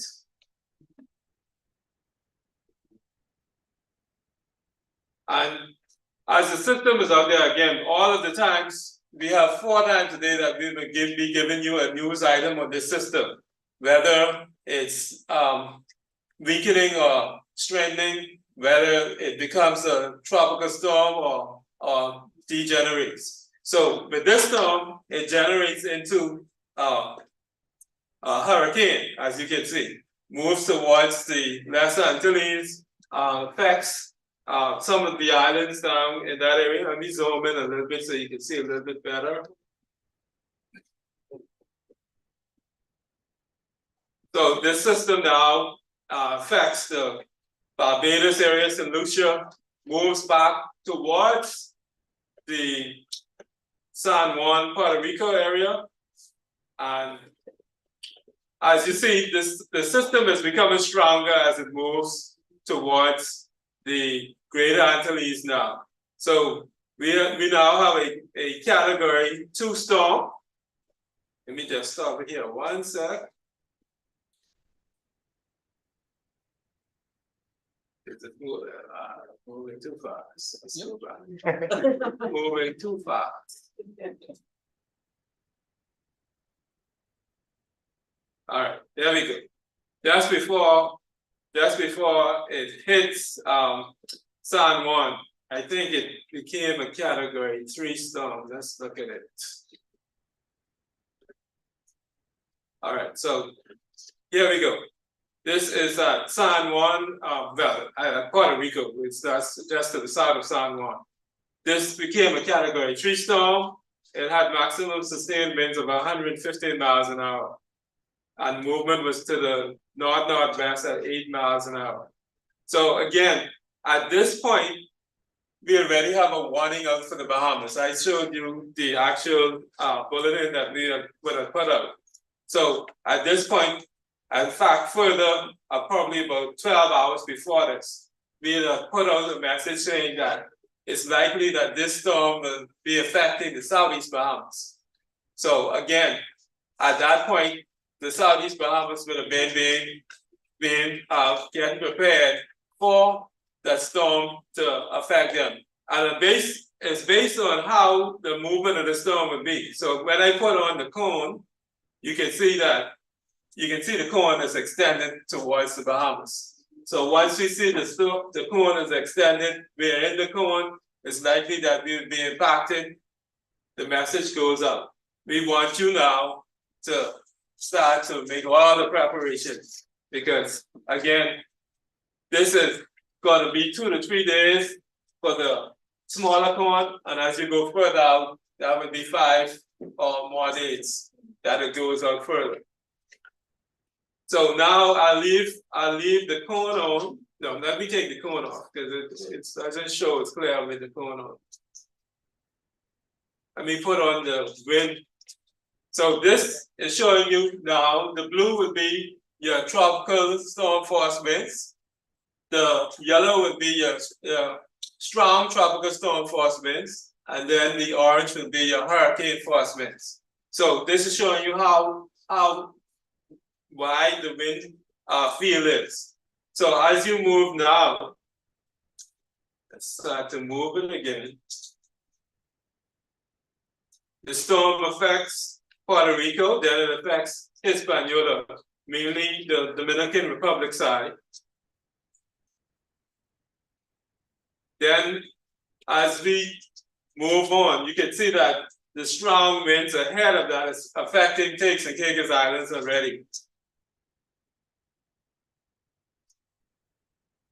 Then it starts to affect Inagua, then it moves on to Maguana, and again, it wobbles a bit. It doesn't go straight. It wobbles right around the Southeast Bahamas, and then it makes a turn, and again, it moves over northeast Inagua. So all of this time, people in New Providence saying, what's going on with the storm, and they want to know when the storm is going to reach them. So again, we would in our bulletin say, mainly we want to be talking to the people who are being affected first.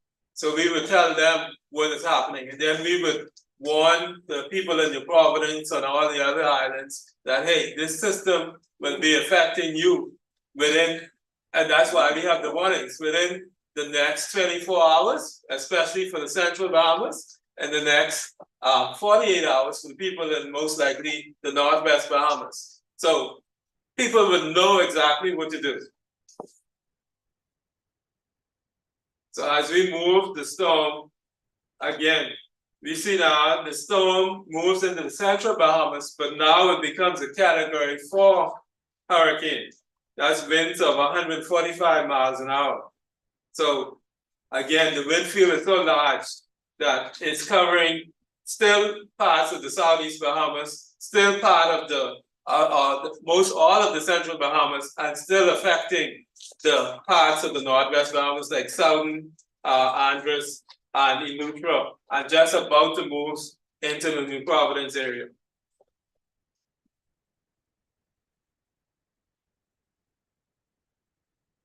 So as it reaches New Providence, it's still a Category 4. So this would be the most disastrous storm we'll ever have, because it affected all of the islands and it's affecting the major islands, especially New Providence. This storm would have hit us directly, and with storm surge, with all of the flooding, with all of the winds that we will be getting. And check this out, it's hitting us, and the tropical storm force winds is already affecting Abaco, and it's still affecting parts of the Central Bahamas. So we would be in a whole heap of mess with this storm. So now it's a Category 5 storm. It went up to 165 miles an hour. You see, it's still affecting New Providence with those strong winds, and still now affecting the Berry Islands and Andros, Eleuthera, back to the Exoma Keys.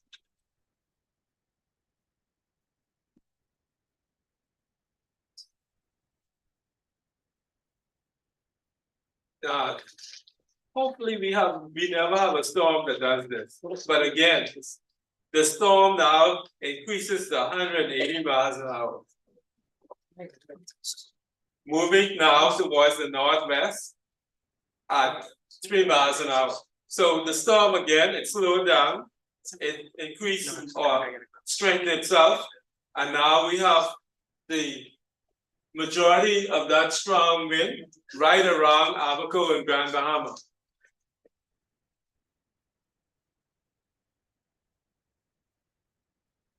Finally, it's starting to move or pull away from us.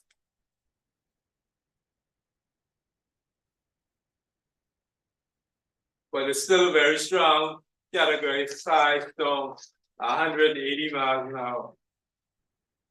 The storm gradually leaves us, and this would have been probably a storm that affected us for almost 3 to 4 days.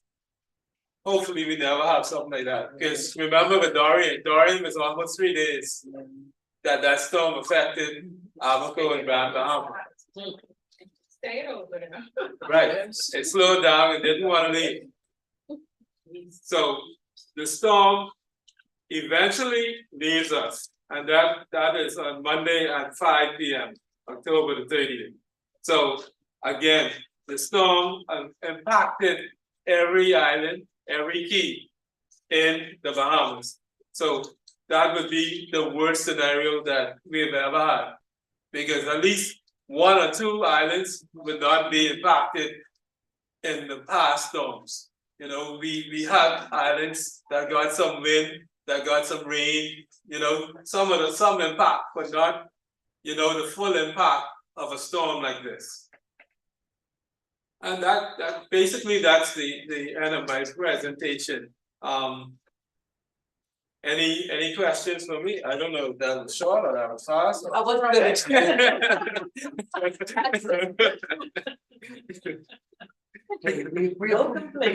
We appreciate your brevity. It certainly helps us get back in line with what our schedule is. I don't, are there any questions from the floor?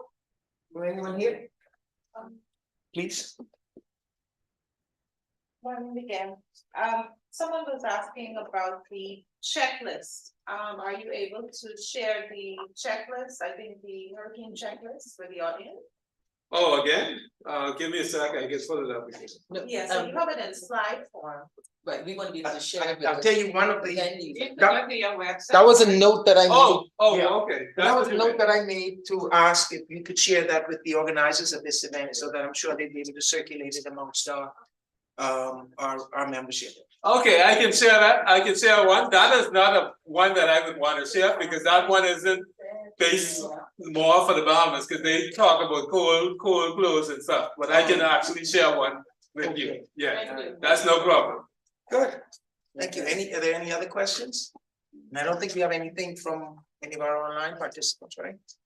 Everybody's good? All right, thank you very much. I appreciate being here and be able to give a talk with you. Thank you, Mr. Green.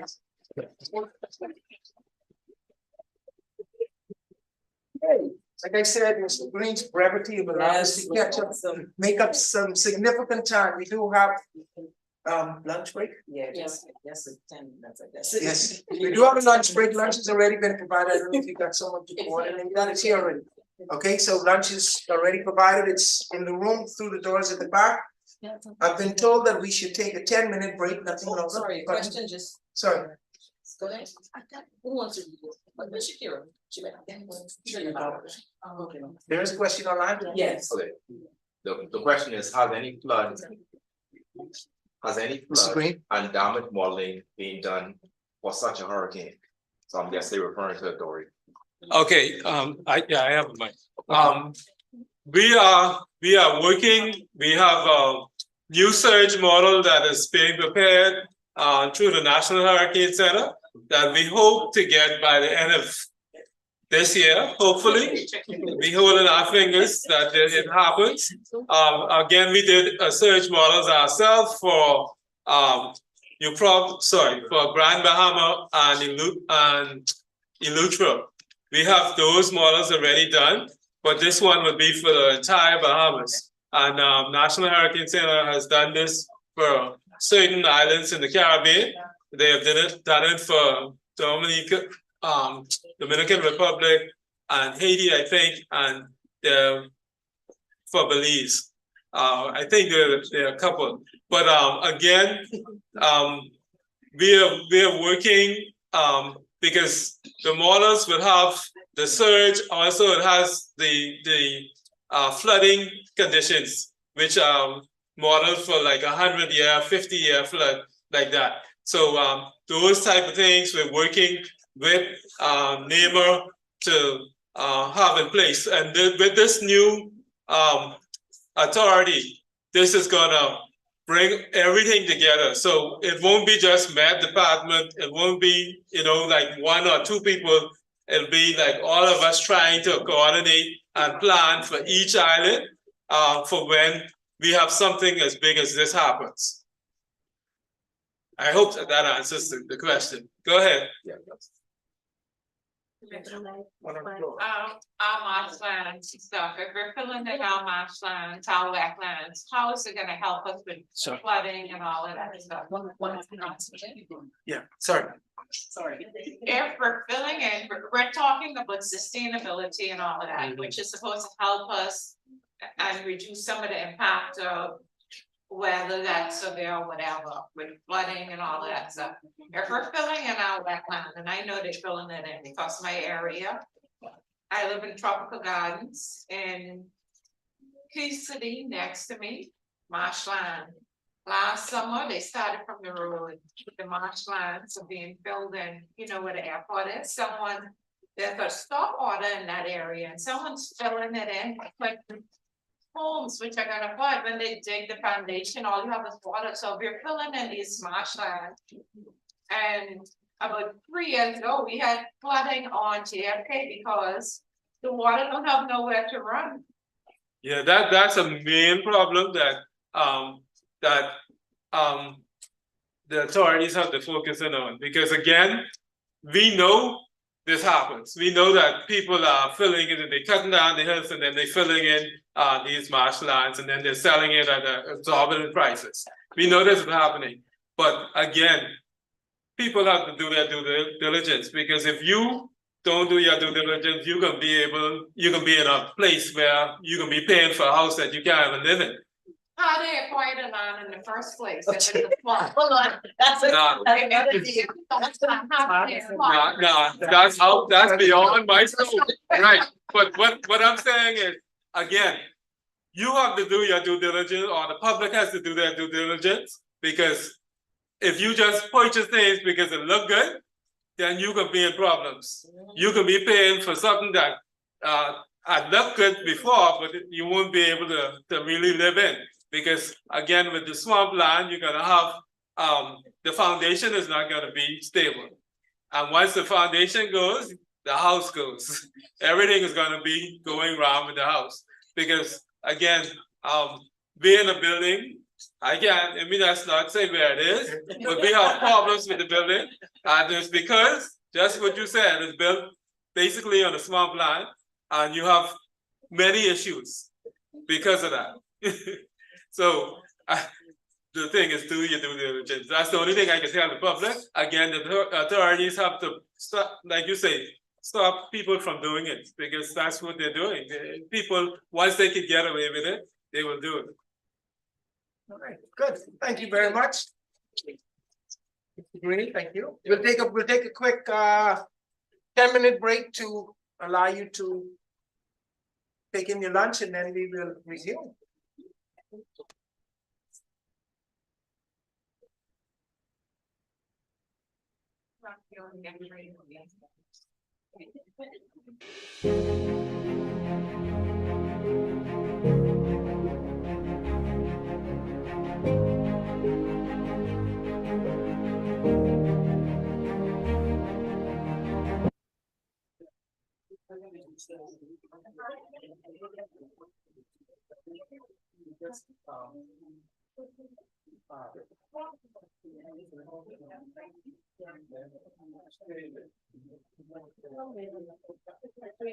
Have any of these?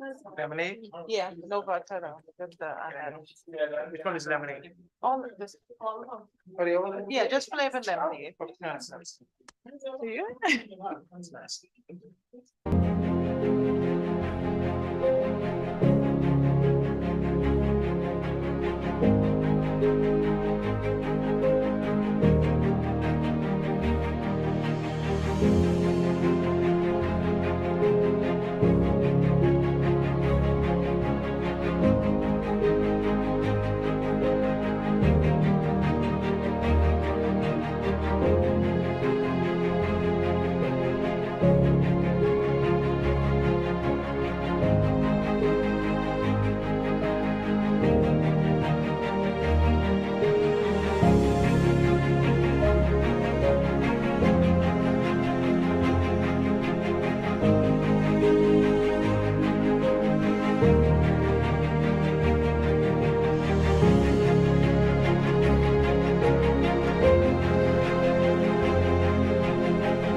are the oldest club in the Bahamas.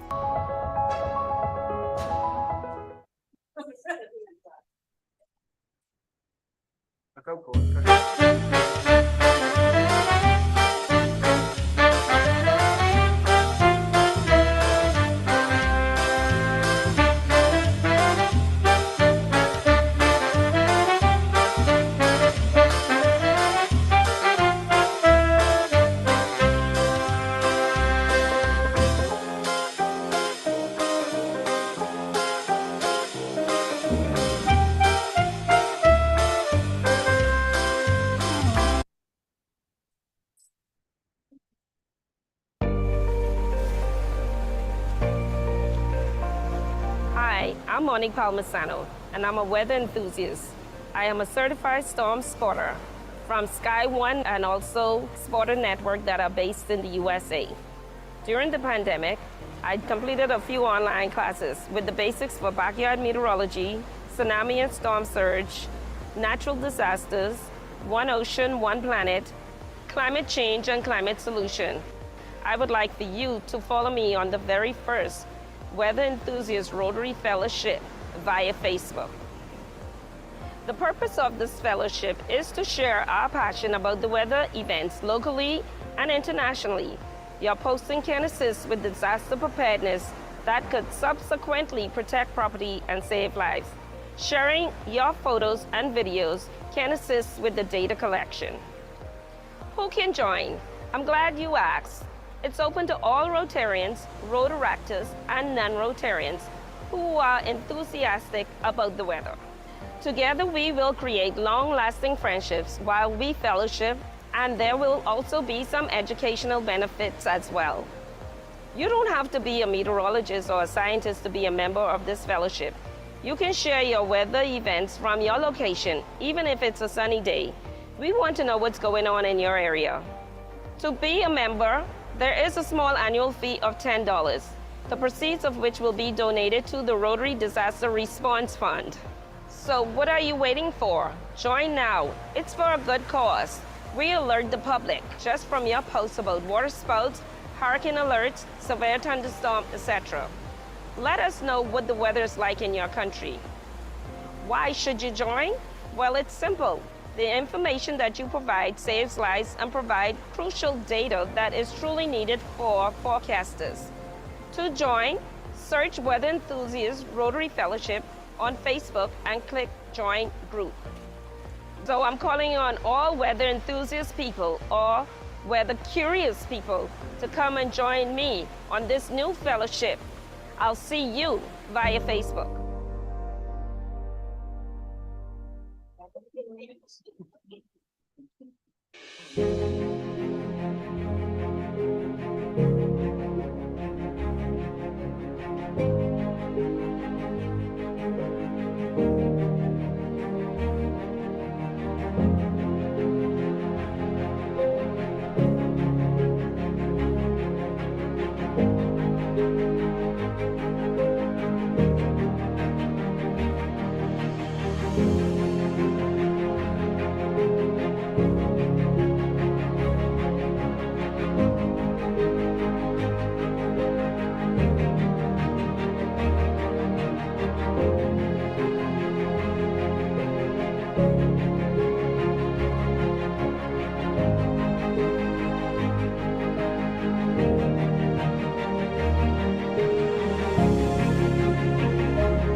Good afternoon and welcome back to our weather webinar.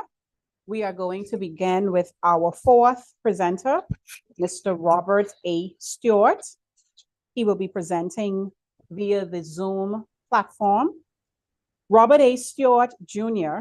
is a senior counsel in the law firm of Brown, Hay, and Stevens, which was founded by his great-great-grandfather in 1828. An estate planning attorney, he is a fellow of the American College of Trust and Estate Counsel, as well as a fellow of the American Bar Foundation. Bob, as he is affectionately called, has been designated as one of the top 100 downstate business lawyers in Illinois.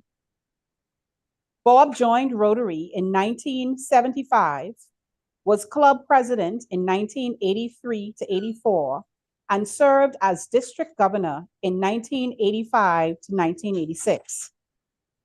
He has chaired 2 zone institutes, served as delegate to 2 councils on legislation, information council, task force committee coordinator, International Assembly training leader, regional Rotary Foundation coordinator, and RI director. Robert served on RI's executive committee and was board liaison to the TRF trustees. He chaired the Constitution and Bylaws Committee and the Operations Review Committee. Additionally, he served on the Peace Center Major Gift Initiative and chaired the Atlanta Pre-Convention Peace Conference.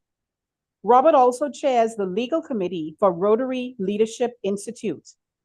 He has advised fund committees for disaster relief and currently chairs the Disaster Network of Assistance Rotary Action Group, along with being vice chair of the Rotary Action Group Chair Council. Ladies and gentlemen, please join me in welcoming to the virtual stage PRID Robert Stewart, Rotary's Disaster Network of Assistance Rotary Action Group. Thank you very much. It's a pleasure to be with you today and to see so many people in attendance. Titles are wonderful, but really what counts is involvement and action. And we are all passionate, I believe, those who are online today, in regard to one area of concern, and that is what happens in our communities, to our families, and to our fellow community members when a disaster strikes. And there is no more important function than to become prepared. And when I was sitting on the board of Rotary International, I had been active at the international level, and I really felt I knew what Rotary was all about. And then I went down to New Orleans, and we were planning a convention there. And there was actually a convention committee in session, and we received a communication that a small little hurricane called Katrina was headed our way. And the committee adjourned. And for the next 2 years as director, and I was selected as director from zones, which are a consortium of districts. And my zone went from the southern half of Illinois, Indiana, and Ohio down to the Gulf Coast. But for 2 years, I worked with Rotarians and Rotary clubs and districts from those zones that were impacted by Katrina. That was for 2 years. I went off the board and I continued to work with fellow Rotarians for the next 5 years on projects and programs in the long-term rebuilding along the Gulf Coast. Each of you have seen the devastating effects of hurricanes in your communities. And it's with that knowledge, that background, that we share the same passion and commitment. And I am really pleased that you're participating in this webinar. There are 25, 26 Rotary action groups, and these are a little different than the fellowships in that what we try and do is bring people together with expertise and assist in the programs and projects of our fellow Rotarians, assisting them. They include, I think you're probably aware of WashRag, Water and Sanitation, SRAG, which is Environmental Sustainability, and DNA RAG, which is the Disaster Network of Assistance. We all work together. A disaster happens, and it's just not Disaster Network of Assistance that's involved.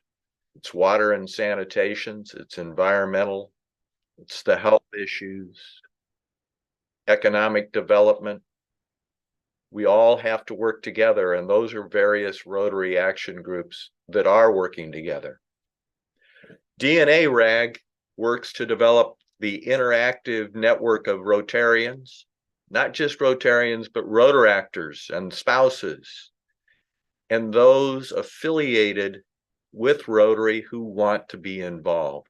It's not required that you be a Rotarian. All geared towards assisting disaster preparedness, communication, and recovery on a worldwide basis.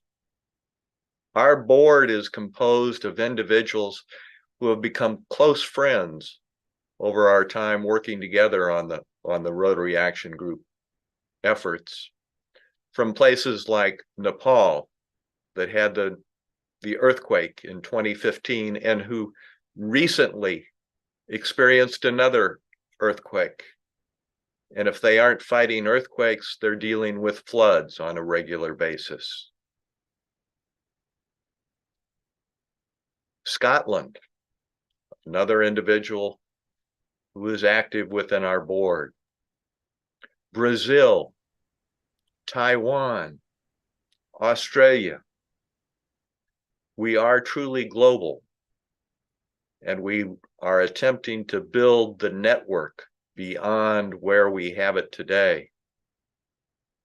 Our primary focus is on disaster preparedness, with an emphasis on communication. We utilize LinkedIn, we utilize Facebook, and other tools. Communicating what individuals and communities have experienced in the way of disasters, showing the photos of the results, the dramatic, catastrophic effects of disaster. But then we seek to communicate and receive from you, our fellow Rotarians, information on how can other Rotarians, the global network of 1.4 million individuals and their friends, how can we assist you? What are the receptacles for your financial needs? What are your projects? And we seek to utilize our website and our Facebook to communicate your needs to the rest of the Rotary world. And then lastly, we are building a network to assist clubs and districts with potential assistance on the long-term recovery issues. We are now working with what we call in Rotary the cadre, which are experts, not only in reviewing projects and making sure of their financial viability and making sure that they are completed when utilizing Rotary Foundation funds, completed to the satisfaction of those members of the cadre, knowing that their projects will be sustainable over the future. So our primary focus is on disaster preparedness. We've seen that need. I saw that need in Katrina. I saw that individual clubs were performing magnificent work, but nobody knew about them, and they were not coordinated with the districts. And Katrina stretched over several districts, and we needed coordination with those districts at the zone level.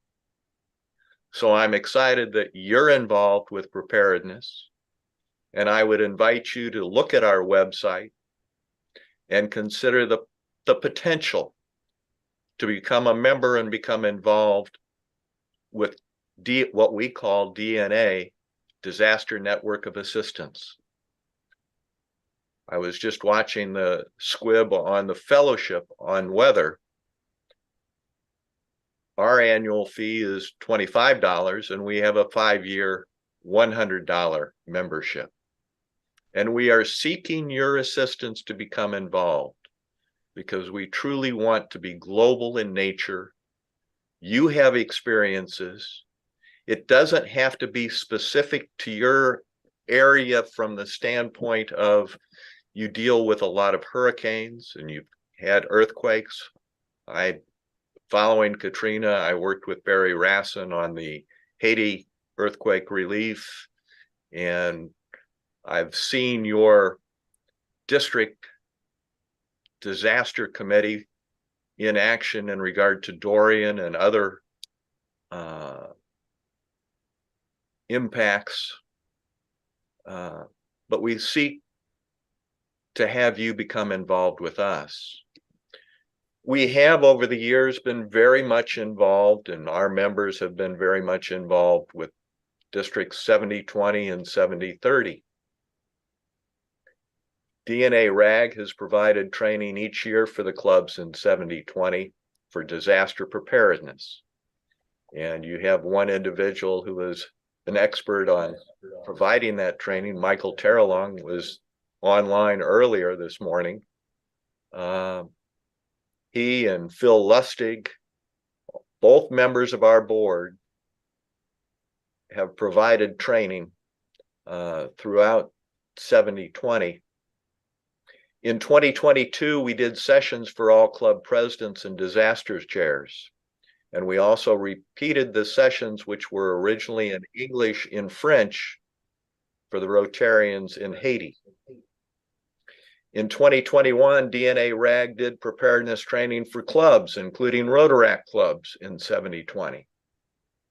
Since 2015, individuals from DNA RAG have had a seat on the 70-20 disaster recovery team.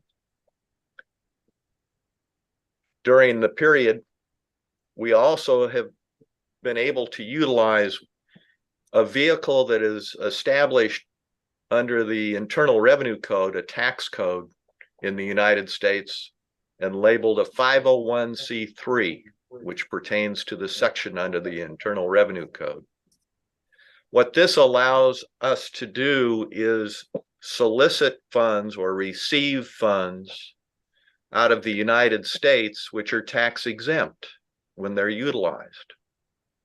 So if you have family members who have left the Bahamas and become residents or are residing within the United States, those individuals can receive tax credits for making contributions into a fund which we receive them, but we do not make the determination of where those funds go. The 70-20 Disaster Recovery Committee makes those determinations and directs us how those funds should be utilized. That can be a significant amount, and I believe that we have worked very, very closely with District 70-20 over the past several years, utilizing that fund to assist you and your clubs, your fellow Rotarians and fellow Rotary clubs. But it's not just limited to the Caribbean and the United States. DNA RAG is truly global, as I mentioned in regard to our board, and we are seeking to provide preparedness and training across the globe, tailored into each of the regions. And we are now establishing regional coordinators. We seek that our members become ambassadors of DNA RAG and our concepts and our passion to the rest of the district and your fellow Rotarians and clubs. That's why we feel so strongly that sessions and webinars like this are so important. After a disaster happens, you can't at that point in time pick up the gauntlet and say, I want to be involved. You have to have a relationship in place with governmental officials and others well in advance of the disaster happening, or you're going to be blocked from participating in effective recovery efforts.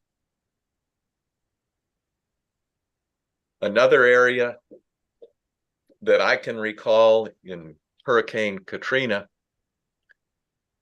was that I had a close friend who drove down from the middle of the country down to the coast, and he sought to communicate with others. All the cell towers were out of commission. He found one place where he could operate his cell phone. So at that point in time, we started utilizing satellite phones.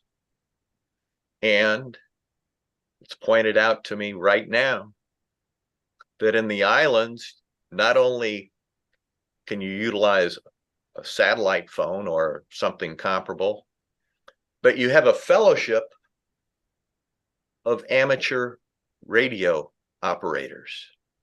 And that can be a very, very effective tool to utilize in your efforts, not only at the subsequent to the disaster, but during the disaster itself, during the time of stress. So reach out, look at your facilities, look at who's available, but we compliment you in all of your actions today and the preparedness and the training that you will receive. We are there. We hope that you will look at us on the website and join our efforts. And if we can ever assist you at any point in time, all you have to do is reach out to us.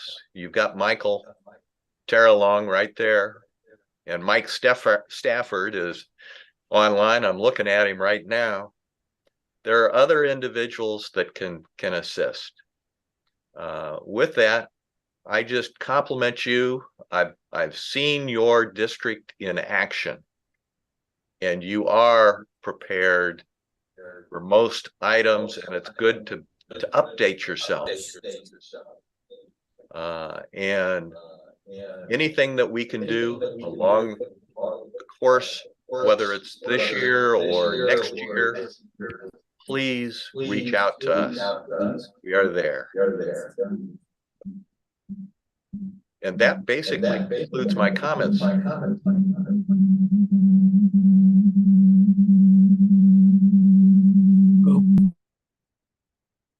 If there are any questions, I'd be glad to respond.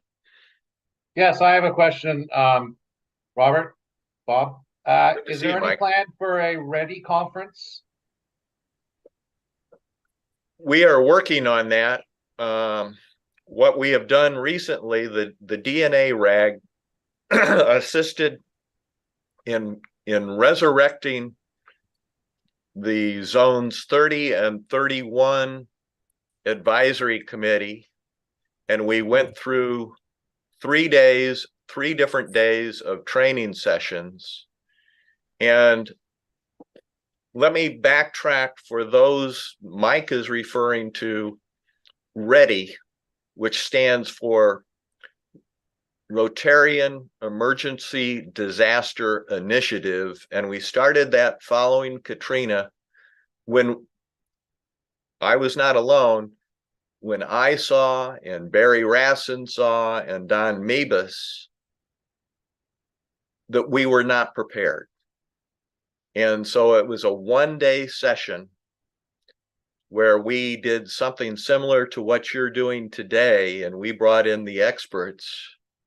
And yes, I believe that we will be resurrecting the READY conferences along the Gulf Coast and Caribbean. And we got to the point where we extended it into California and Texas. And I think there was, was it Jamaica that we held one in? But we realized that those are pretty important. And if nothing else, it points the need for continued preparation and training and updating people on an annual basis. We found that too many districts, and we just did this with zones 30 and 31, too many districts, if they hadn't had a major disaster, forgot about it. And then they get hit and said, oh my gosh, we should have been on top of this in advance. Because if you don't prepare and make those relationships in advance, you're blocked from participating. So Mike, yes, I would say that we are going to be resurrecting the READY. And the nice part was we were covering all of the US and the Caribbean area. And we even contemplated going the other direction and picking up South America and doing something along that line. So we would like to. And if you would like to participate in that, we would love to have you volunteer on that, Mike and others. Other questions? Bob? Mike, what have I forgotten? Bob, thank you for your lovely address, and thank you for your leadership and encouragement and genuine friendship, and for DNA RAG for sweating with us through so many disasters that we'd rather not have had, from Irma, Maria, Dorian, Haiti, many of them, and for all you do in the world. Bob, could you help us in understanding where Rotary is today in terms of the foundation and the disaster grants, and how DNA RAG and the cadre help in that? Because that's to me, Mike, the beauty of Rotary is that we have core principles and projects and so on, but we're willing to change and adapt. We may be a big ship and it may be difficult and take time, but we are willing to look and make changes. I can refer to the Peace program, the Peace Center program that initially started with graduate students, and realized that it wasn't just geared to the graduate students. People who were in the middle of their careers needed an opportunity. So they did it not only for a 2-year program, but they went to Shula Longhorn, which was an 8-week program where people could take off from the UN and get the training in regard to peace. When we get into disasters, Katrina was the first time we used what we called a donor advised fund. And because of my legal background, it was like the guy upstairs was guiding me. I put my name in for director and I didn't get it, and I sat out 2 years. And in the 2 years I sat out, I learned how to do donor advised funds. And all of a sudden I'm hit with Katrina.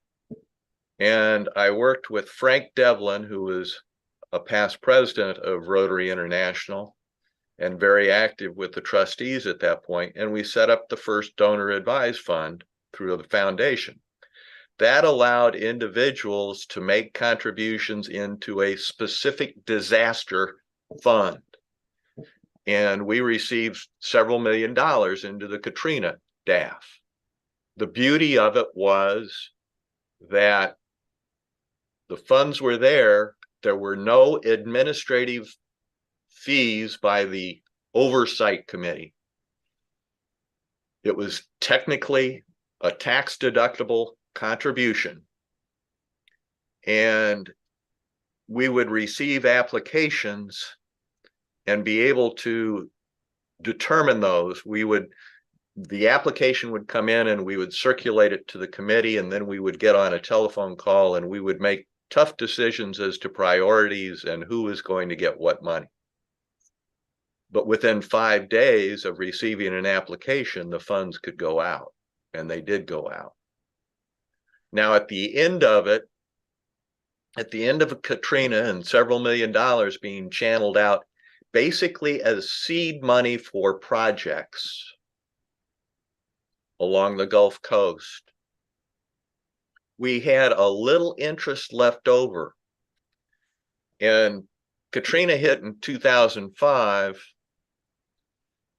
and the Haiti earthquake came along in 2010.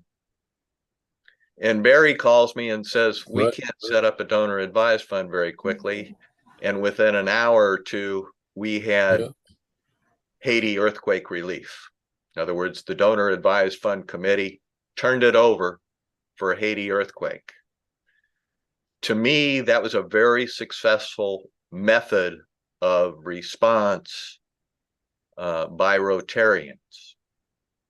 But there were a couple of major circumstances where the funds weren't promptly administered. In other words, I talked about Katrina and serving for 2 years and then 5 years after that. And matter of fact, I'm still involved in a project down in Waveland in regard to Katrina. But those were in effect terminated by the foundation. They said no more of these. And our Rotary Foundation has seen that we are encountering more and more disasters. And it's not just natural disasters, it's man-made. Look at Ukraine. We're dealing with those. That's a major change in philosophy from the Rotary Foundation, which is RI has always said, we aren't the first responders. But Rotary clubs and Rotarians are there before a disaster, during a disaster, and after a disaster. And we recognize that, yes, individual Rotarians and clubs and districts do, in effect, participate as first responders. And that's what this preparation and training is all about. In my mind, a lot of it is first response, but it's also geared to phasing in to long-term rebuilding.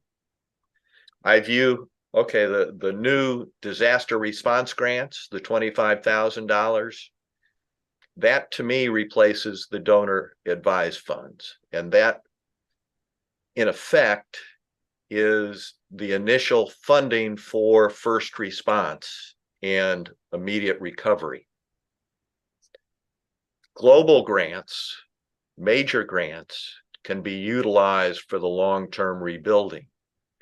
And Katrina, we had such good relationships between the districts in the United States and the districts in the Caribbean and other areas that we were receiving global grants back in for Katrina relief.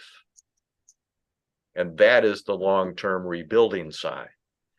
Now we're seeing a brand new type of response from the Rotary Foundation, and that is a fund allowing the trustee chair to establish, or the board of trustees to establish, funds for disasters of significance. In other words, similar to Ukraine and Turkey, where you have a community or area servicing over 1 million people, and you have global impact of a disaster. And there are 4 sets of criteria in regard to establishing that fund. And it's addressed to the chair. We're working right now, and there's a question as to whether it will qualify or not as to the situation in Acapulco. And it apparently may meet, I don't know. That's going to be a determination for the Rotary Foundation.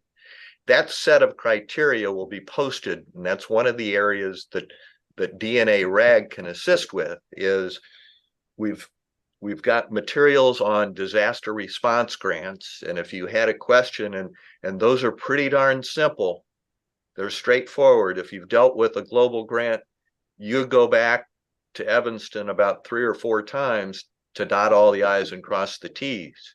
Disaster response grant is a simple process that takes about a half hour, an hour at most, putting it together, submitting it, and within a matter of days, you're getting that $25,000 into the district coffers to help on initial response.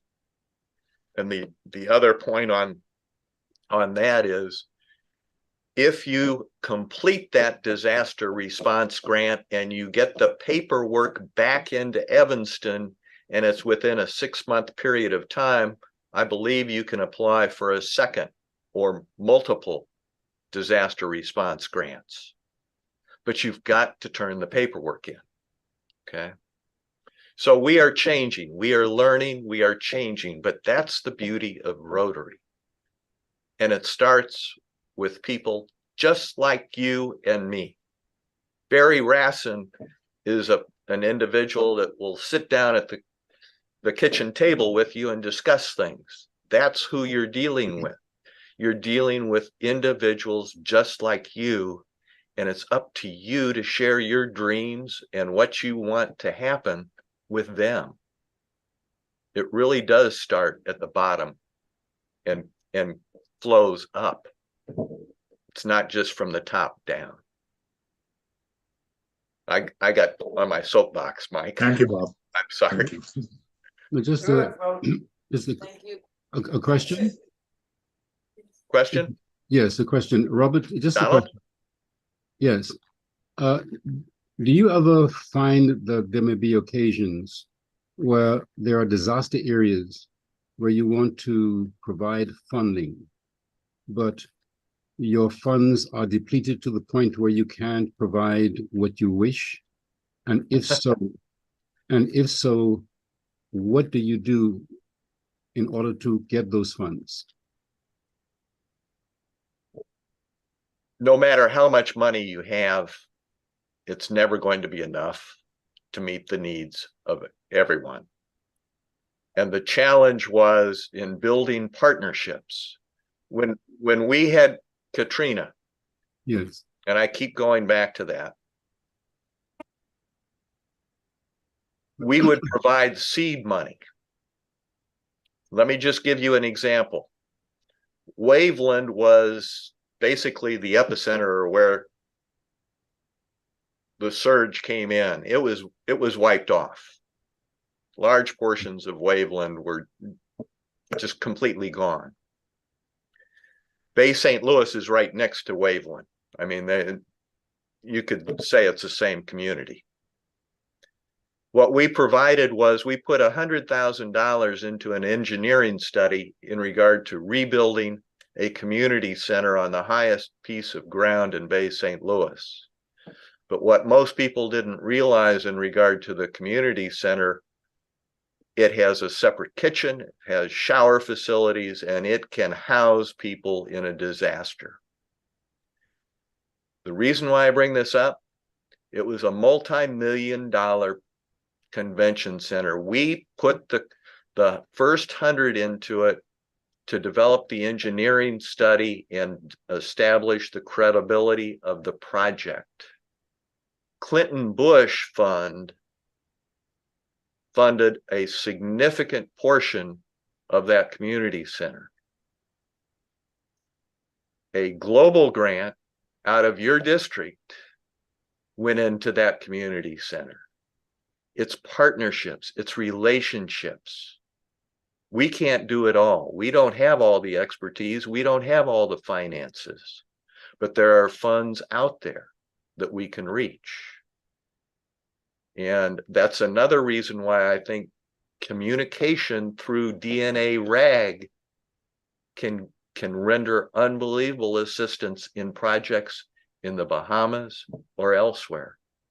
When Katrina hit, I received calls from the United Kingdom, from Japan, saying we have money to channel and assist. But you've got to communicate it. I hope that answers some. Yes, thank you very much. Appreciate it. Good. I'd like to thank PRID Bob for his presentation and for fielding those questions for us. We've got to move this along, so we've got to invite back Rotarian Ruth to introduce our next speaker for the day. Thank you very much. Thank you very much, thank you, Lionel.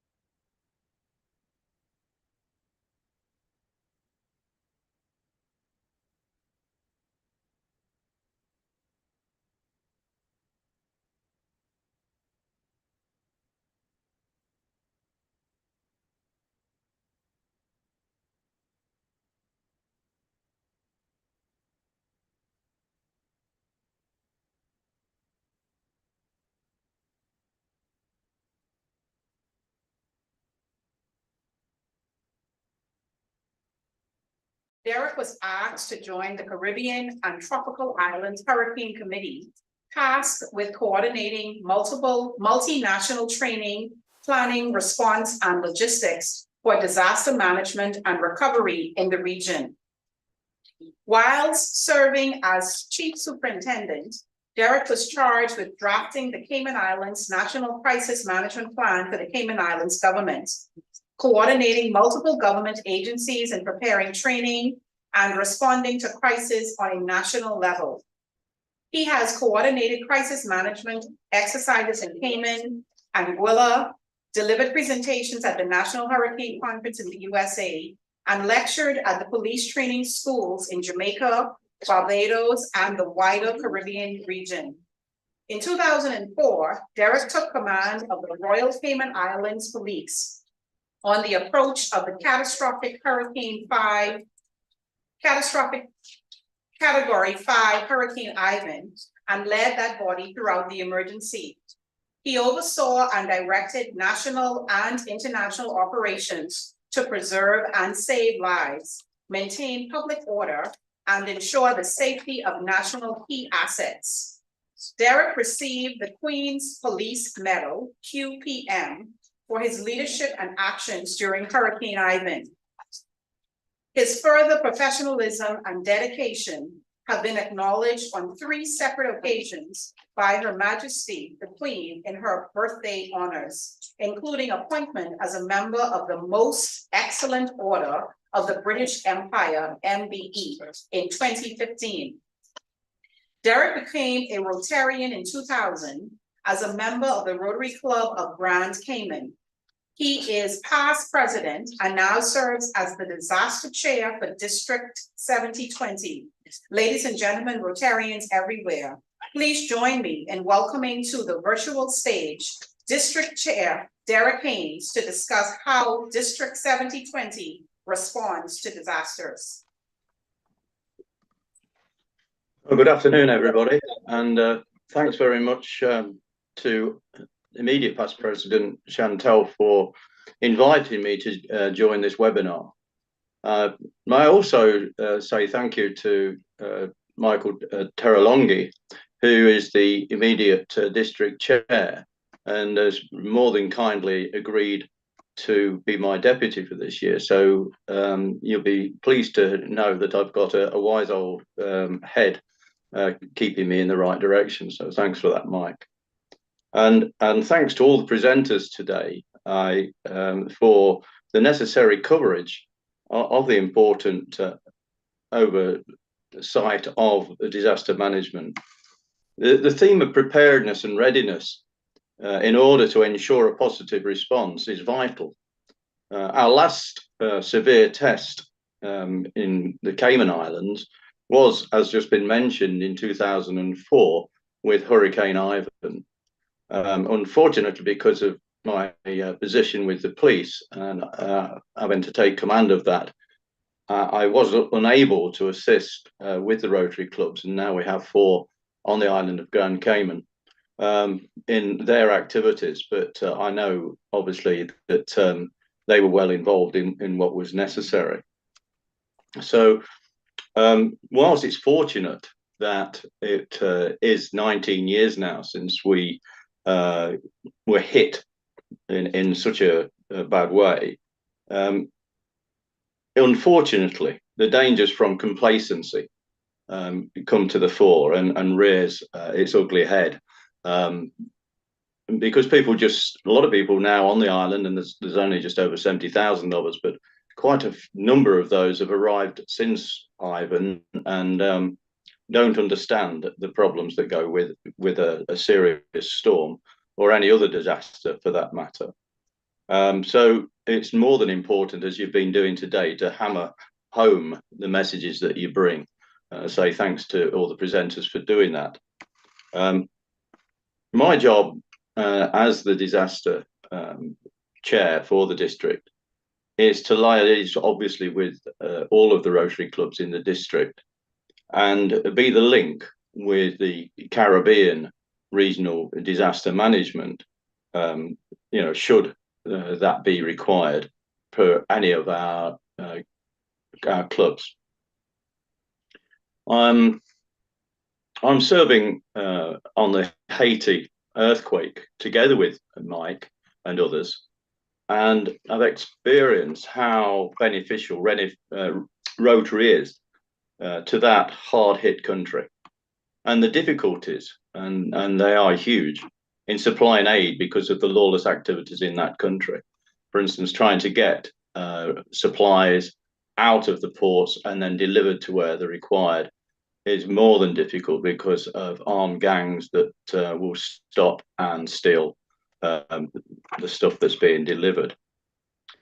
Thanks to the Rotary clubs in the Bahamas and elsewhere in the district for supplying me with the copies of your disaster management plans.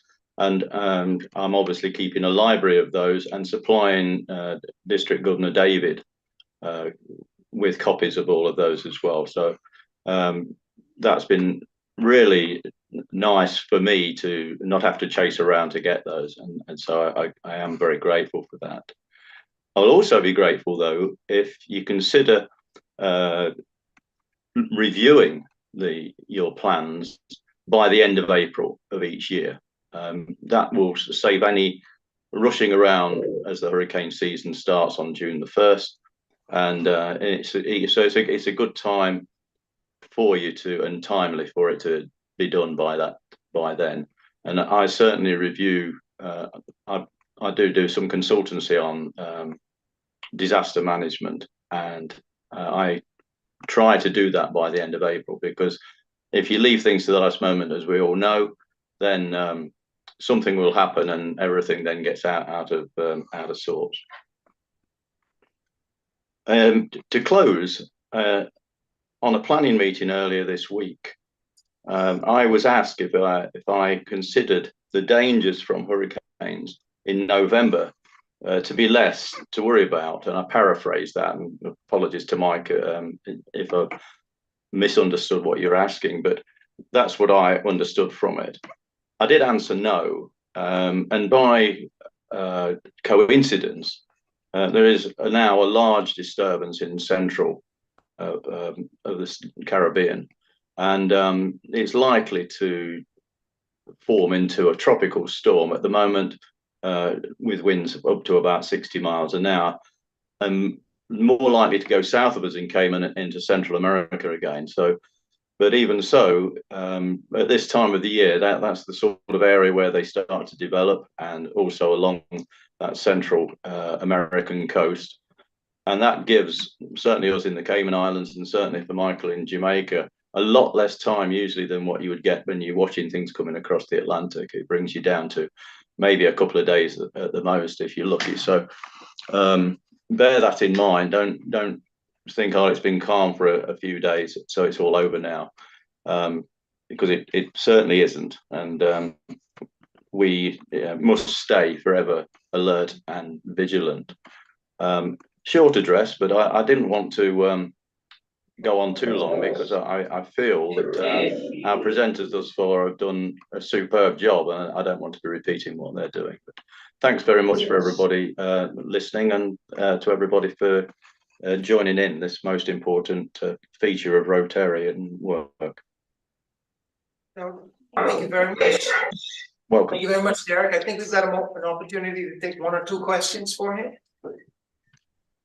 If we have any, either virtually or in person, none? No, good. And we will continue to move right along and Excellent. Excellent. Thank you. Yes, sure. We will invite once again, Past President Nikita. So not people, you want to do the video? Come on. Let's get the next presentation. We will invite, I don't say. Not past president. I was doing. I was speaking it into existence. Yes, thank you.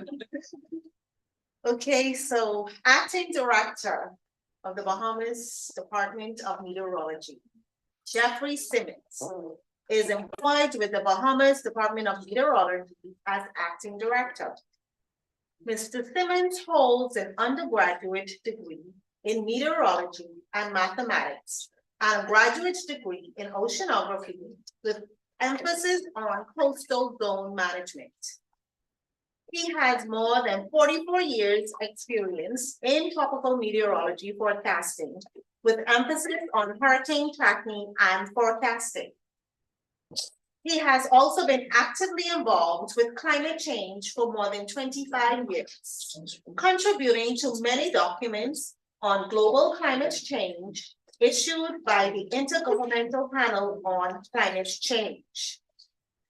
Mr. Simmons is the Bahamas permanent representative to the World Meteorological Organization, WMO, since November of 2022, and the Bahamas focal point to the Intergovernmental Panel on Change, IPCC, since January 2018.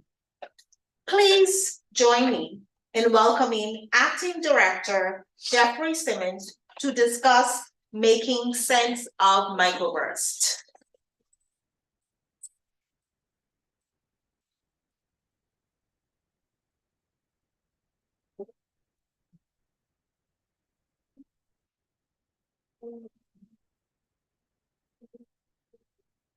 Good, right?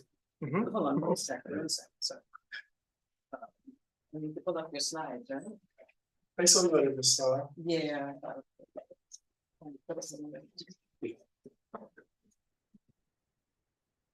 Well, good afternoon. It's a pleasure to be here this evening to discuss this topic. This is something that we've been seeing a lot of our activities in terms of people. We have this term. We have a little incident similar to this. You're quick to jump in the blame tornadoes for it, which is not quite almost in most cases not the case. But it's some activity that we see a lot of, and so it's a pleasure, to more or less give people some understanding of what we are dealing with. And sometimes when it happened, we would get out and say, no, it wasn't really a tornado, and they would give me all of their thing, and then But so let's talk about it, because we in the Department of Meteorology, we issue severe weather warnings on a regular, particularly during the summer months when we're going to have a lot of activities. Great. And we can change the slide. And we use this term that a lot of you would become familiar with. We ask people to be on the lookout for tornadic activities. Okay, and we deliberately use that term because we do not want to say tornado. But these are sort of tornadic in nature, what we are talking about. Where do I point to? Yes, yes, so you see the arrows on it? Yes. So press, no, see the other arrow. Pointed at the computer. Yes, and this Pointed at the computer. Yes, sir. Okay, great. Okay, so let's talk about tornadoes and what they are. What kind of definition? We have definitions in our throughout our meteorology. And most of the definitions I'll be using really will be coming from the United States National Weather Service, and we are a part of the region for the World Met Organization, which happen to include the United States, which is all of North America, United States and Canada, and the entire Caribbean and Central America. So a tornado really is a violently rotating column of air actually touching the ground. So what you see sometimes, you see with a funnel cloud coming down at the beginning. And once that cloud actually touched the ground is what we could define as a tornado. What we see a lot of also around here, most of these funnel clouds really, when they touch down, don't really touch down on the ground, they actually touch down on the water. That is when it is then called water spout. And it's circular in motion. You have this counterclockwise rotation going on as it touches down. Now, when you're talking about a real tornado, just to give you an idea of what a tornado can really do, it causes fatalities and can devastate a neighborhood within seconds. Winds can be up to 300 miles per hour. So we think hurricanes are devastating. Try these, you get very little to no notice at all. And we're coming out with this kind of activity. And really, when you look at a mature tornado, it has a path about a mile wide. And it can actually last long enough to travel for up to 50 miles. So if we're talking about a mature tornado really touching down, it can really run through this island in a matter of minutes. Okay, and then continue on. So and the devastation is really, we have heard about a lot of it going on in the United States. We don't really see those kind of activities here, simply because we don't get that sort of energy being created, because all of this is energy. Okay, we have to know that, and actually it's heat energy, and you have this broad-based heat. So that's why you see them only in certain places, like especially in the United States, where it is not very mountainous. And so that summer heat actually is building, and you get that kind of energy being stored up and moving along. But nevertheless, we still see a few little things going on around you. We see a lot of water spouts. You're not going to be here for that. Computers is leaving us. Okay, so what I did, like we have in hurricanes, we have the categories 1, 2, 3, 4, up to 5.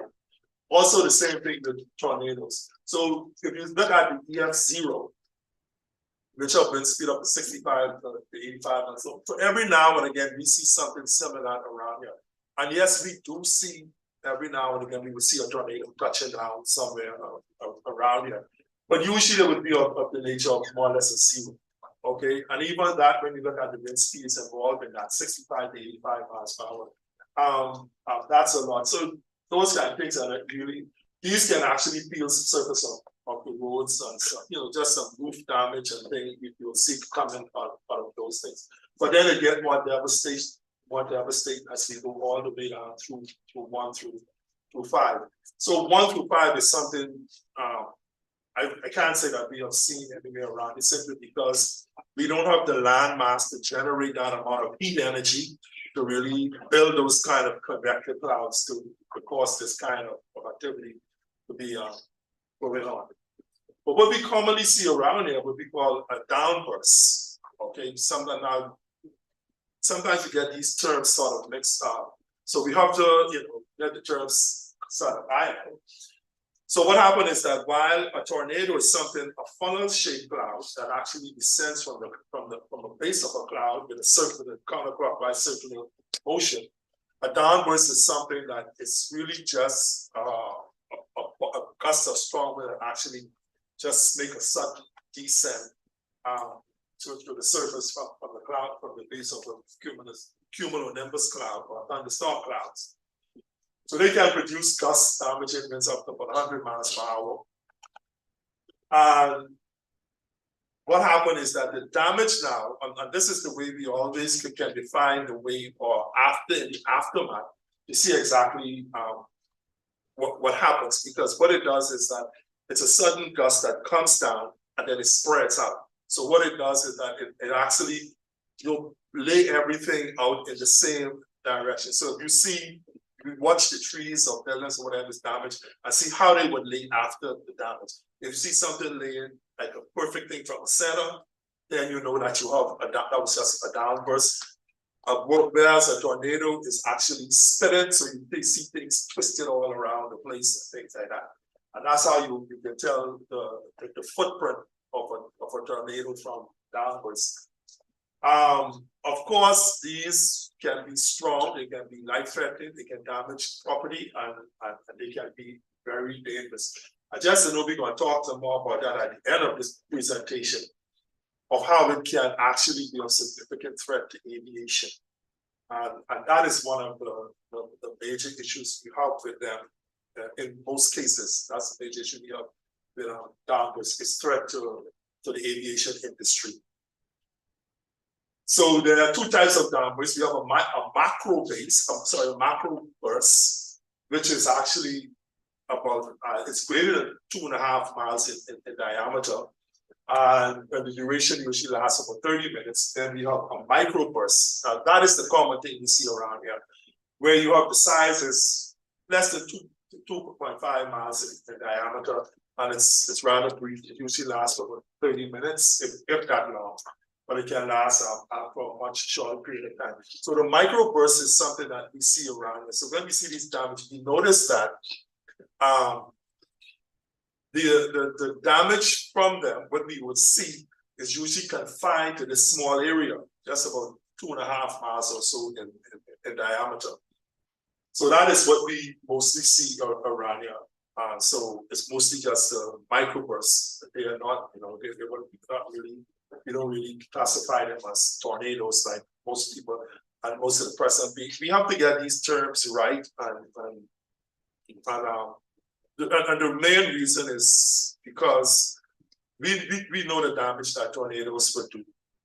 We prefer to use in the United States, all the damage that was done in the United States. And we have to be careful in pushing out that certain things occur around here, because I don't know about you in insurance, but these things have implications when it comes to insurance. Insurance industry here, the balance of a lot of tornadoes. Then suddenly my house insurance goes up. And I have a problem with that, right? I don't know about you guys, so it's careful that we don't. Insurance in the room. But I put a lot of my mind. Yeah. The problem is that we have to be careful what we push out there. All right, because I can tell you, I ain't one of them. I have a daughter who's involved in it.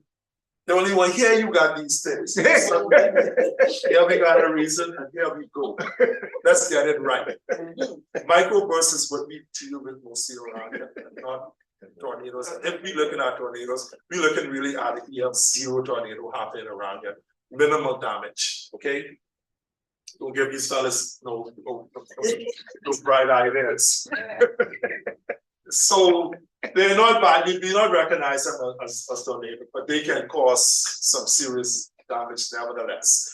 But the thing is that whereas a tornado would really can rip for several miles down the road, the microbursts are confined to a rather small area. The wind speed could get a rather strong, 150 miles per hour. Now, what caused these tornadoes? These are mostly summer events. We still see them every now and again. We can see them within a strong frontal system. If they have that kind of activity, sufficient energy in that system, you can see it there. But then during the winter months, we see the fronts every other week. In the high season, every week, possibly. And then you can also, they are also famous in, you see a lot of things going on in the middle of hurricanes, especially in the wall of a hurricane when it passes through. So we have this mid level, which is around about 15,000 feet or so, dry air coming into the cloud, feeding into the cloud. And then you can have some cooling below the cloud base. And sometimes you also see when the base is actually above the freezing level. So these are, when we see these things going up, we have, I think the picture, we have things that we look at in the forecast office when we're dealing with these things. We have the T5 grams, so we call them. And what it does is, you know, the balloon, we send up all of that every day. The balloon actually gives us a vertical picture of the atmosphere, like how, so it gives us information like how high is your freezing level, in other words, where you reach that 0 degree temperature, what the moisture is like, and what the temperature and the dew point is like. So we get the temperature and the dew point, and then we do those little things, you know, we figure it out like that. Once you get into it, it becomes rather simple. And also the existence of rain or hail within the thunderstorm. That is, you know, you get the rain and hail, all of that out of the cloud, but sometimes when those clouds become kind of heavy and laden with these things. And that is what really is the problem, because then you get that sudden drop, like it's like, you know, pressure builds up and everything just drop.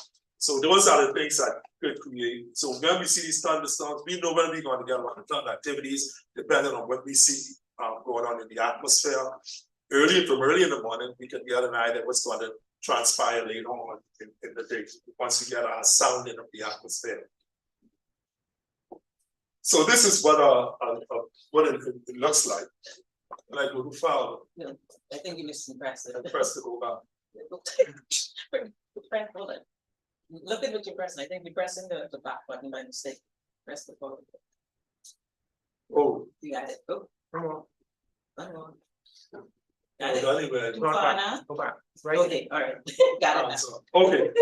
So here you have your cloud hanging over, and now you have this sudden burst. So what happens is that you have a light on this. Yeah, you see the little red. The little red one. Okay. Can you show up on it? No. Yeah, that's right there. So now you have the sudden burst from the clouds coming down. So this is something like about 1.5 miles, 3/4 miles. Something, you know, it can vary in size as it comes out. Once it's hit the ground, it then spreads out.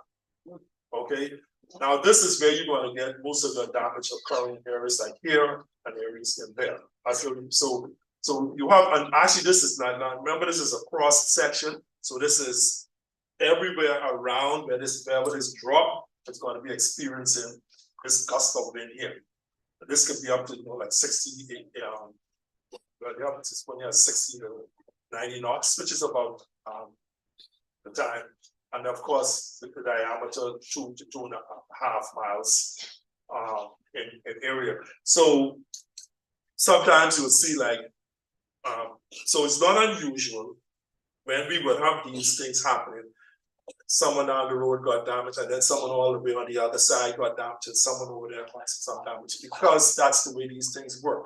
It isn't like, and you will wonder, but how come he got it and I didn't get it here, but he got it over there?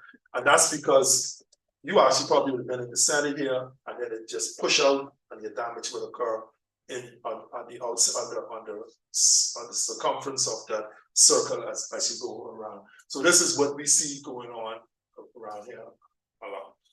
One question. So it does not move? No, it doesn't move. What it does is actually drop, spread out. It push things, it actually push things out as if it's spread out. And so what you will see here is your damage from these. But when you go from here, you will see things laying out in this direction, laying out from the center. So when you see the trees that falling, and you notice a lot of the trees will be falling basically in the same direction. That's when you know you have a down voice, because it actually, when it fell and then just push everything like out of its way as it go through. But like I said, and this is the reason why we ask people to be very careful. These can be fatal if you're in the wrong position, if you're in the wrong place. when these things actually push down.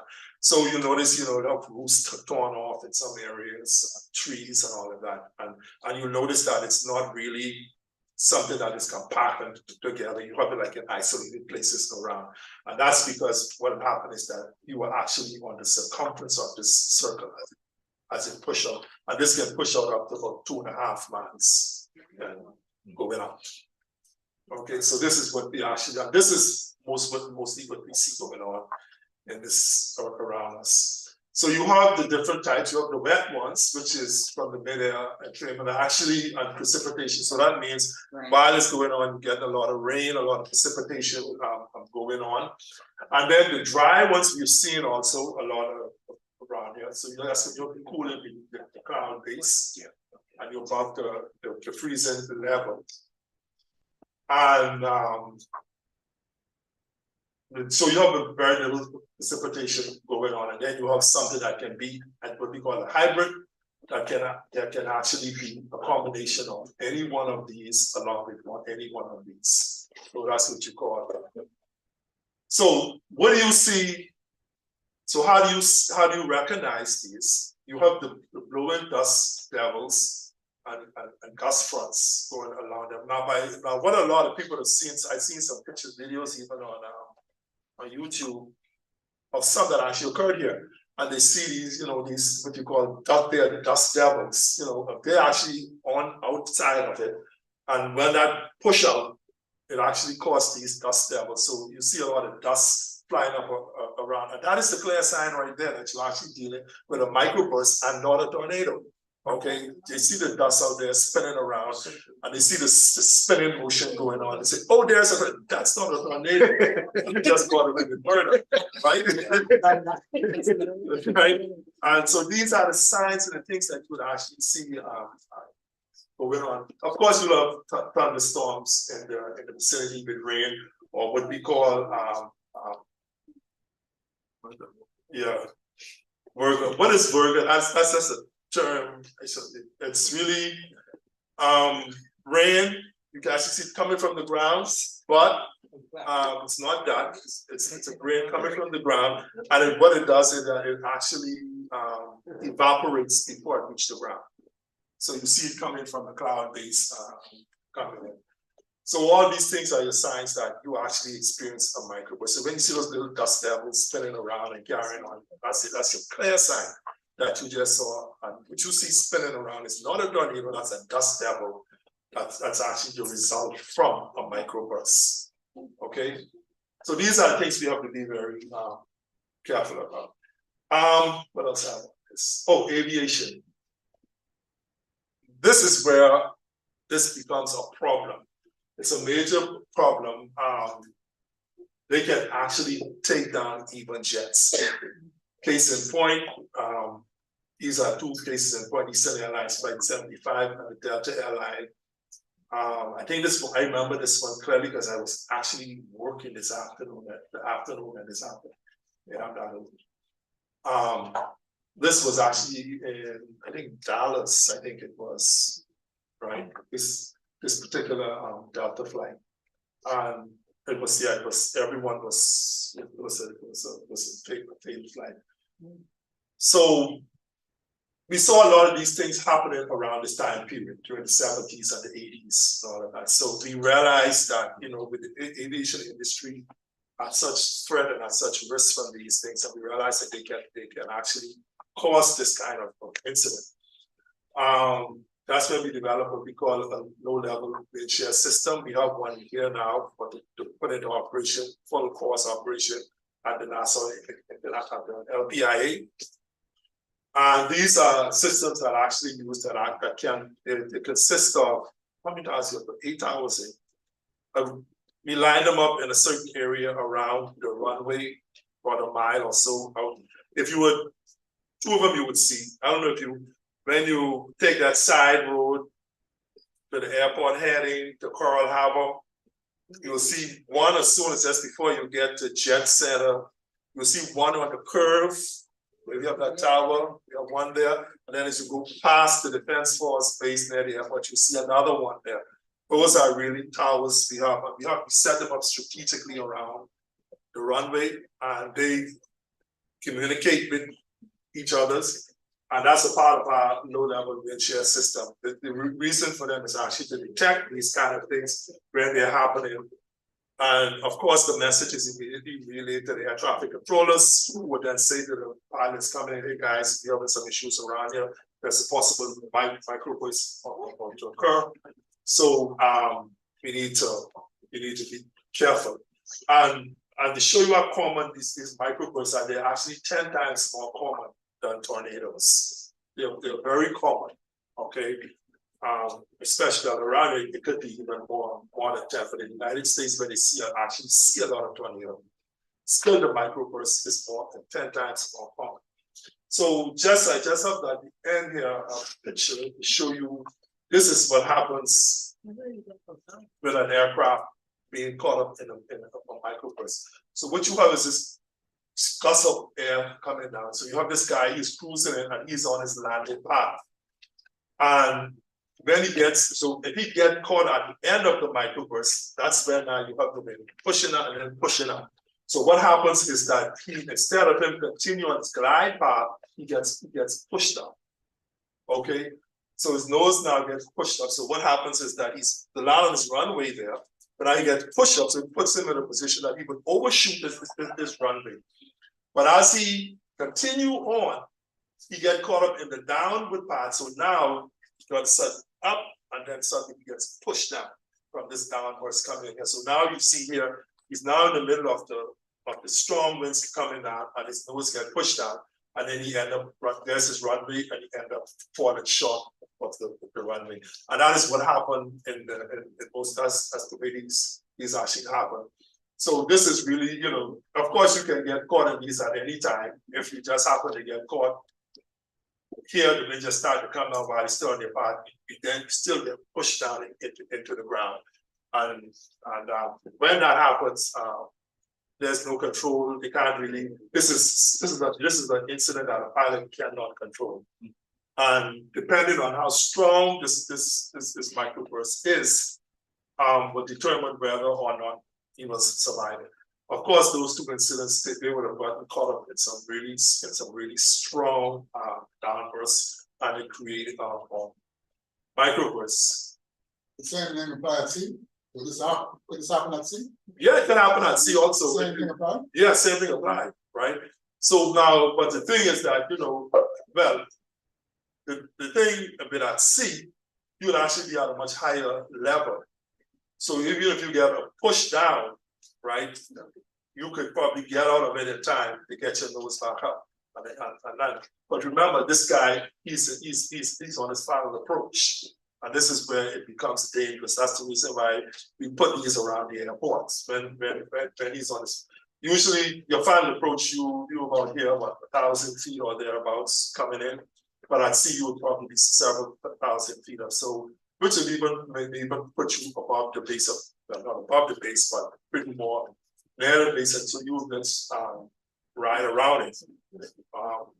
I don't think a very wise pilot would want to go at sea and try to fly under one of these. He tried to just go around. Okay. So, but this guy, he's actually on this final approach, which means he's extremely low. So once he gets that pushed down, he don't have much place to go. Any place that for him to go is to the ground. He don't have time to get his gears back on. So it can be fatal. So that's the end of my presentation. Oh wow! I love this. I love this. I love this. I love this. Don't go, Mr. Simmons. Please stay. Do you have any questions for Mr. Simmons? I'm sure we must. First of all, let me ask a question, Mr. Simmons. You said something right at the end just now that. No, it's correct.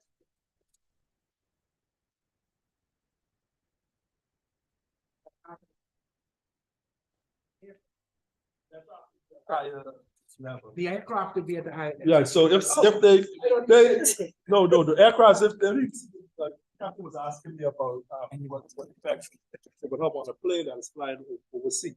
Now with ships, just get a little down, boys. So the ship can depend on the size of the ship. Okay, you can handle it. Okay, be too small. Okay, good. Any other questions for Mr. Simmons? Is there Yes. anything online? Yes. Yes, sorry, go ahead. We have something online. Yes, I have a comment. I was going to ask a question about the ideal conditions for um, droplets that occurred that he referred to with microbursts, with these small little snowballs coming out of the air, right? Hail. Yeah, yes, he hailed, yes. But my point is that you explained it very, very well in one of your slides when you referred to it as precipitation loading. As an experience, I was working in West End and I'm leaving the 8 Mile Rock area, moving into Holmes's Rock. And I noticed up ahead, the winds became much stronger, but also it became very dark. The sky was so dark, visibility was basically zero. And I had to park on the side of the road. And I called the office just to say that I'm going to be delayed because of the conditions. And then shortly thereafter, my vehicle began to be pelted with these hailstones. And within a relatively short time, it wasn't very long, then they just stopped and cleared up. So it was my first, I guess, and only time experiencing that, but it was quite amazing. I had no idea what was going to happen. But I just thought that I would share that, yes. Yeah, it's not uncommon that we get hailstones, little small ones, not so big. And that actually, when during the summer months, especially when you see those dark clouds, they can be loaded with hailstones also. So be careful for them. Also, that is something that we see every now and again throughout our islands here, and especially in the northern islands, like Grand Baham and Abaco, you see them quite more often than you see them here or the more southern islands. But what was amazing though was the visibility. I'd never seen that before. It was. Well, what happens is that your sun is completely blocked out, and those clouds are really thick and dense, so they would, cover everything out. The visibility could be, because the darkness would be because the cloud is there, and of course, if the precipitation coming out of the cloud is heavy, that precipitation will always reduce your visibility, especially if it's heavy. So if you're gonna have a lot of rain and hail, then your visibility could go down to zero in a hurry. Yes. Okay, appreciate it. Thank you. Question online. Darren Reed is asking, is it possible to prepare for these hailstones as they are infrequent? Unfortunately, not.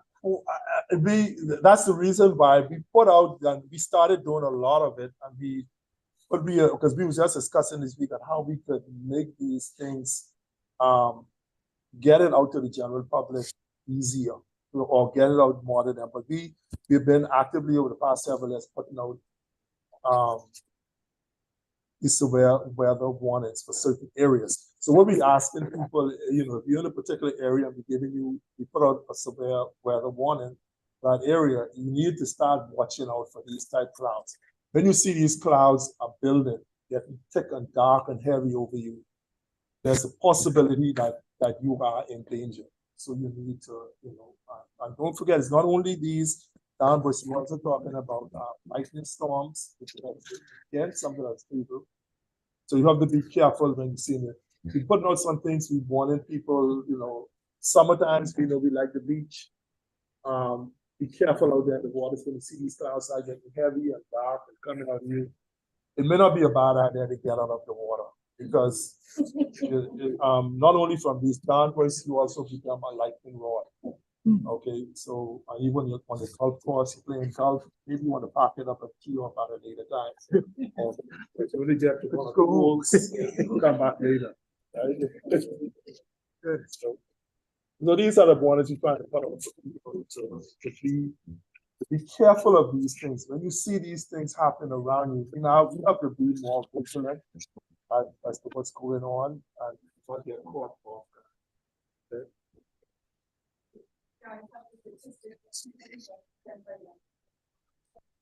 No, we don't. We didn't keep any sticks, but because we did hear about it from time to time. There's several persons, what have actually got striked and killed by lightning. One of the worst cases I know of was actually a pilot got struck and killed on the runway.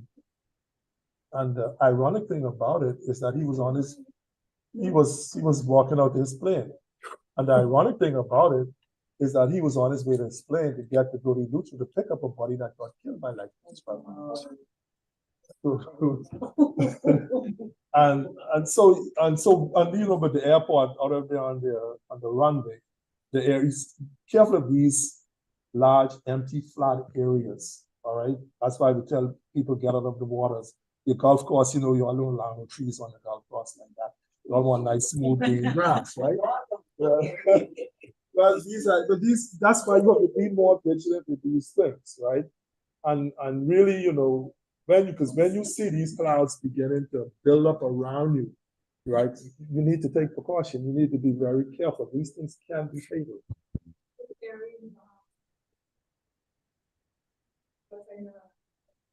People make glass and stuff Make glass? Yeah, like. Oh, yes. So, right. So, because lightning strikes is called as point. And so, if you have something sticking up around you, then the lightning will probably get that enough. That's probably what they were doing, but I wouldn't trust that. Inviting the strike. A lightning bolt carries sufficient energy to run this island for 2 days or more. You don't want that passing through your body. So, I think we got one more question in the back. Yes.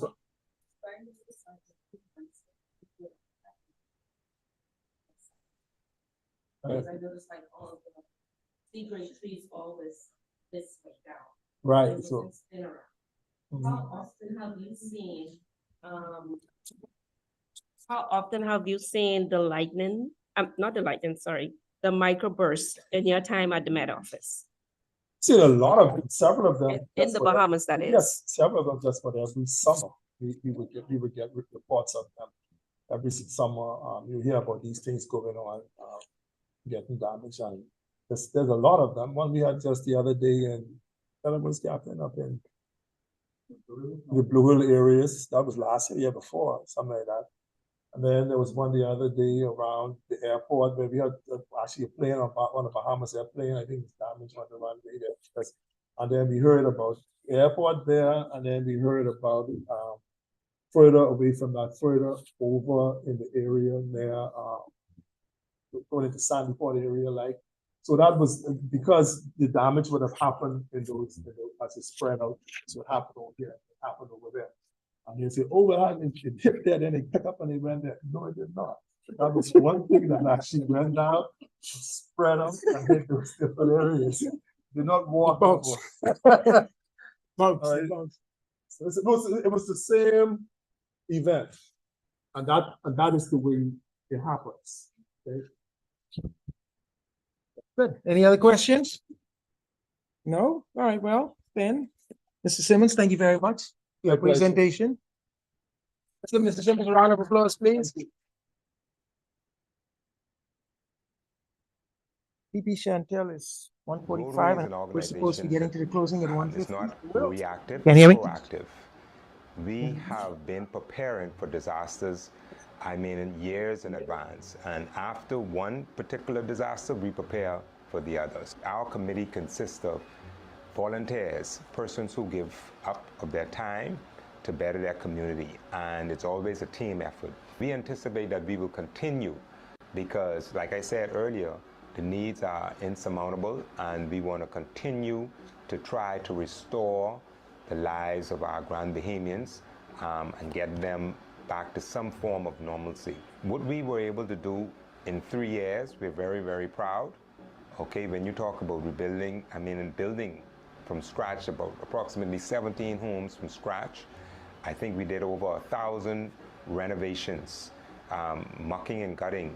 Just when the flood came in, we were able to strip out all of the sheetrock and get rid of all the mold remediation. And then we went from there, just repairing rooftops, putting up sheetrock left, right, and center, tiles on the floor, from baseboards to columns, you know, we've done it all, and we plan to continue in that vein. Just think of that, picture that, 120 boats being repaired, and we were able to assist all of those fishermen get back to work. So we were happy that we would be able to be on the ground and start the restoration process. Is it? Good. All right, ladies and gentlemen, we have drawn close to the end of our webinar today. I'm sure you will agree with me that this has been a day that's been chock full of information, useful and beneficial, and something that I'm sure we would most definitely like to see happen once again for us. I'm just dropping some hints to our disaster team, you know, especially for us to look to ignite this program at the beginning of the storm season next time. So which means that before the Rotary year is over, we're looking forward to another one of these coming up.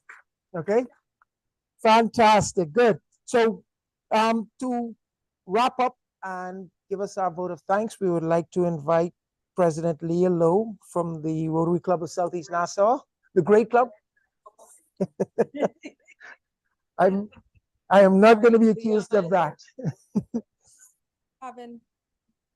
Yeah. Oh, the little one. Yes, Yeah. this is the Rotary Club of Southeast Nassau's newest Rotary baby. Rotary baby. It's not my baby, it's just Gaudy's favorite girl. So she's hanging out with Gaudy today. I just want to say thank you to, first of all, everybody that has taken so much time to put this event on. I know that it's been quite a while in the making, organizing.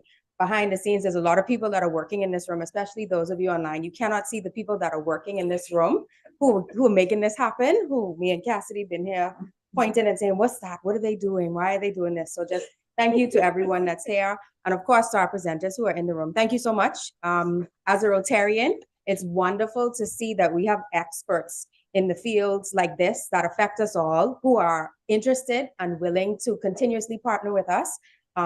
You have the expertise, we have the willingness and the bodies to get out there and work. So we're very happy to just continue with this partnership. Like past President Lionel said, we want to do this again before hurricane season would be ideal, I think. And thank you to those who have journeyed with us online. You didn't get to see the technical difficulties because we bad like that. We can fix it without y'all seeing, but we're all very engaged, and I can see the screen is full. I can see that you are all here, and I hope that we can all just take, even if it's just one thing from what was shared here today, so that we can just be better stewards of the environment through the weather, and so that we can make sure that we have years for future Rotarians to actually have islands and homes to live on and enjoy. So Cassidy, would you like to say anything? Thank you, everyone.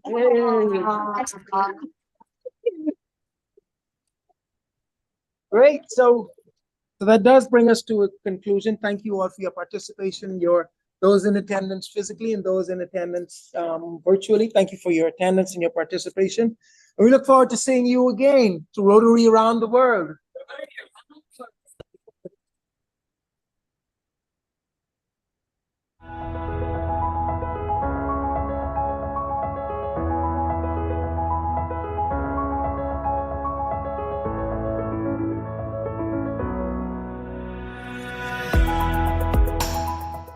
We are the oldest club in the Bahamas.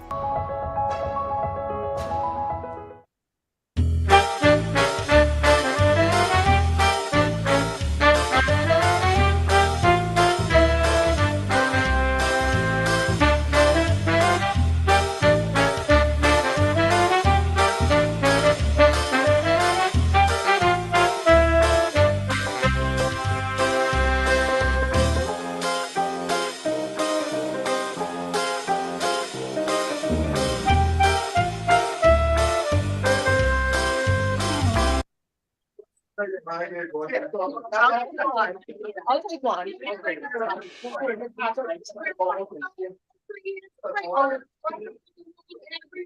everyone?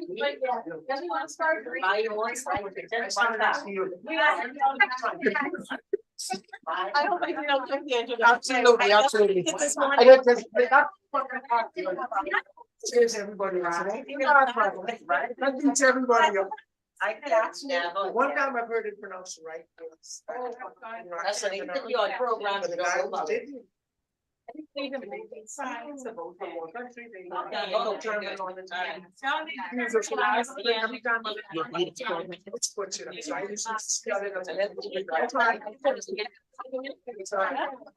What'd you say, John? The thing is.